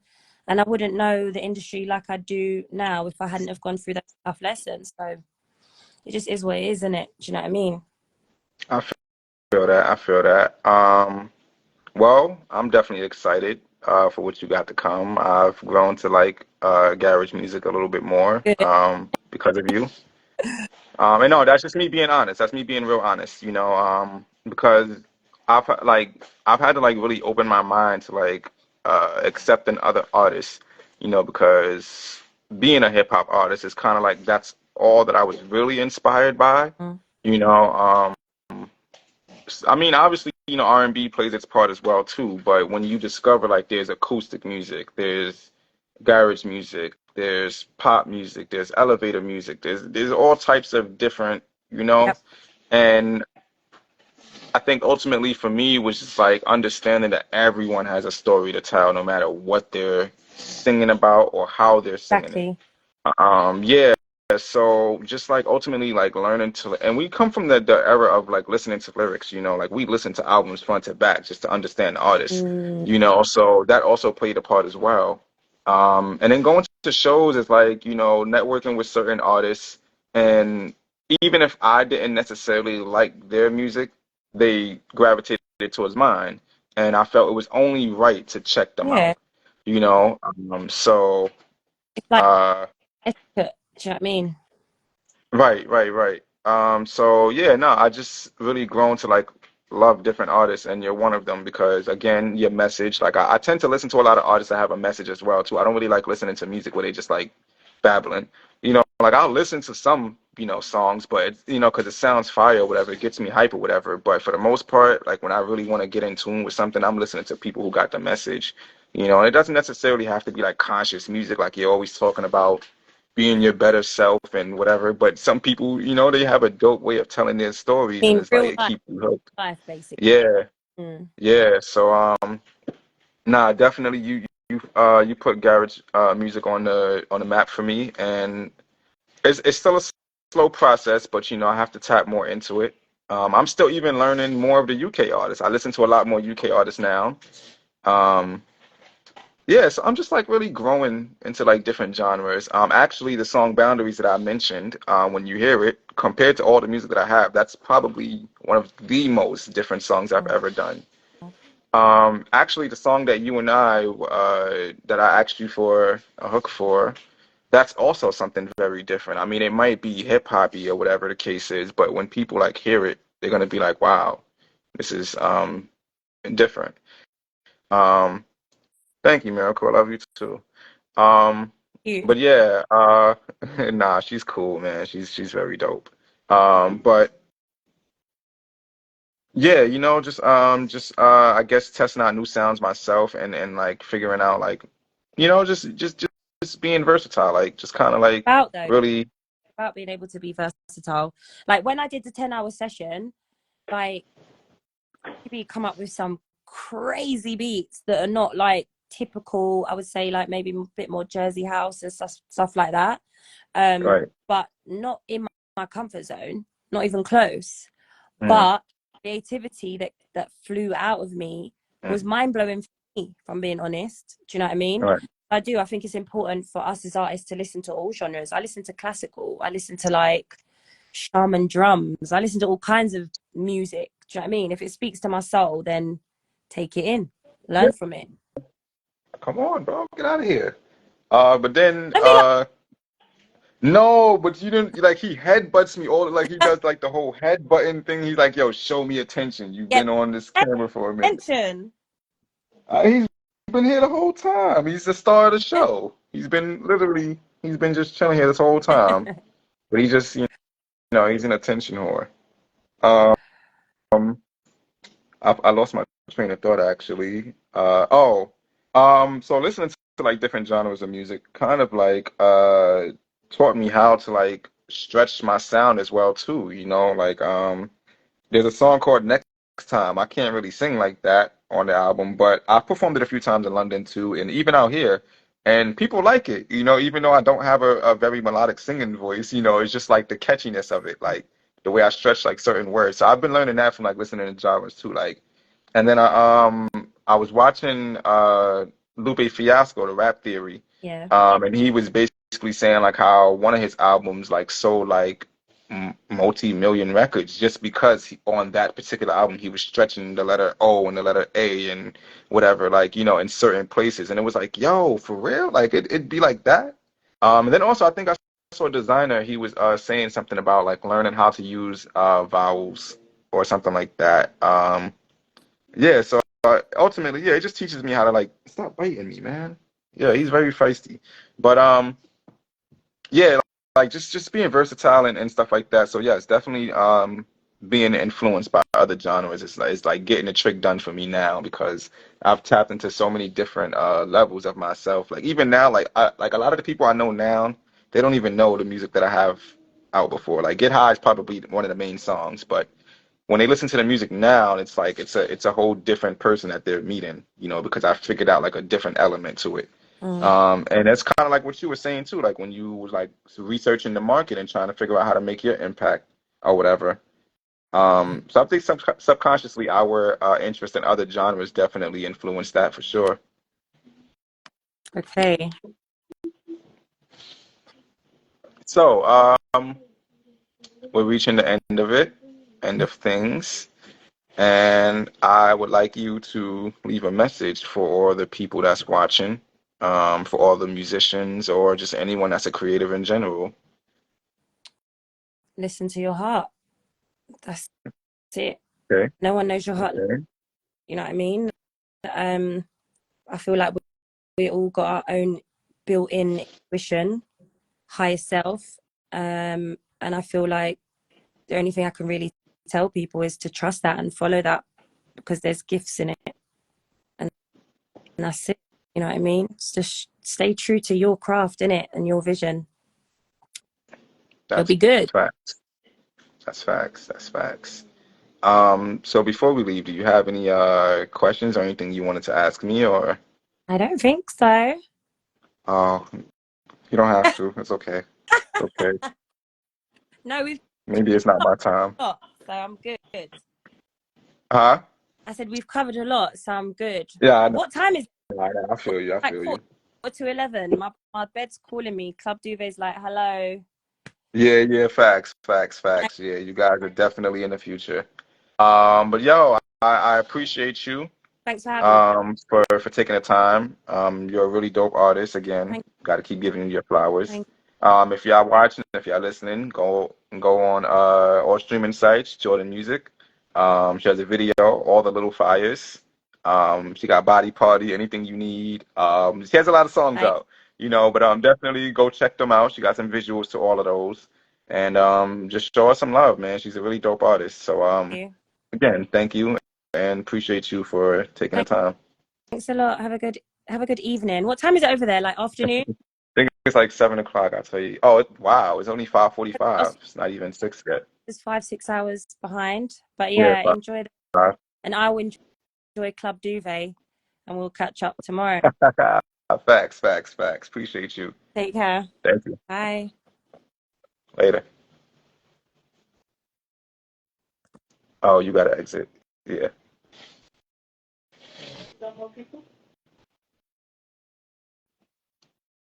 All right, guys. So that concludes episode 3 of Going Live with the MC.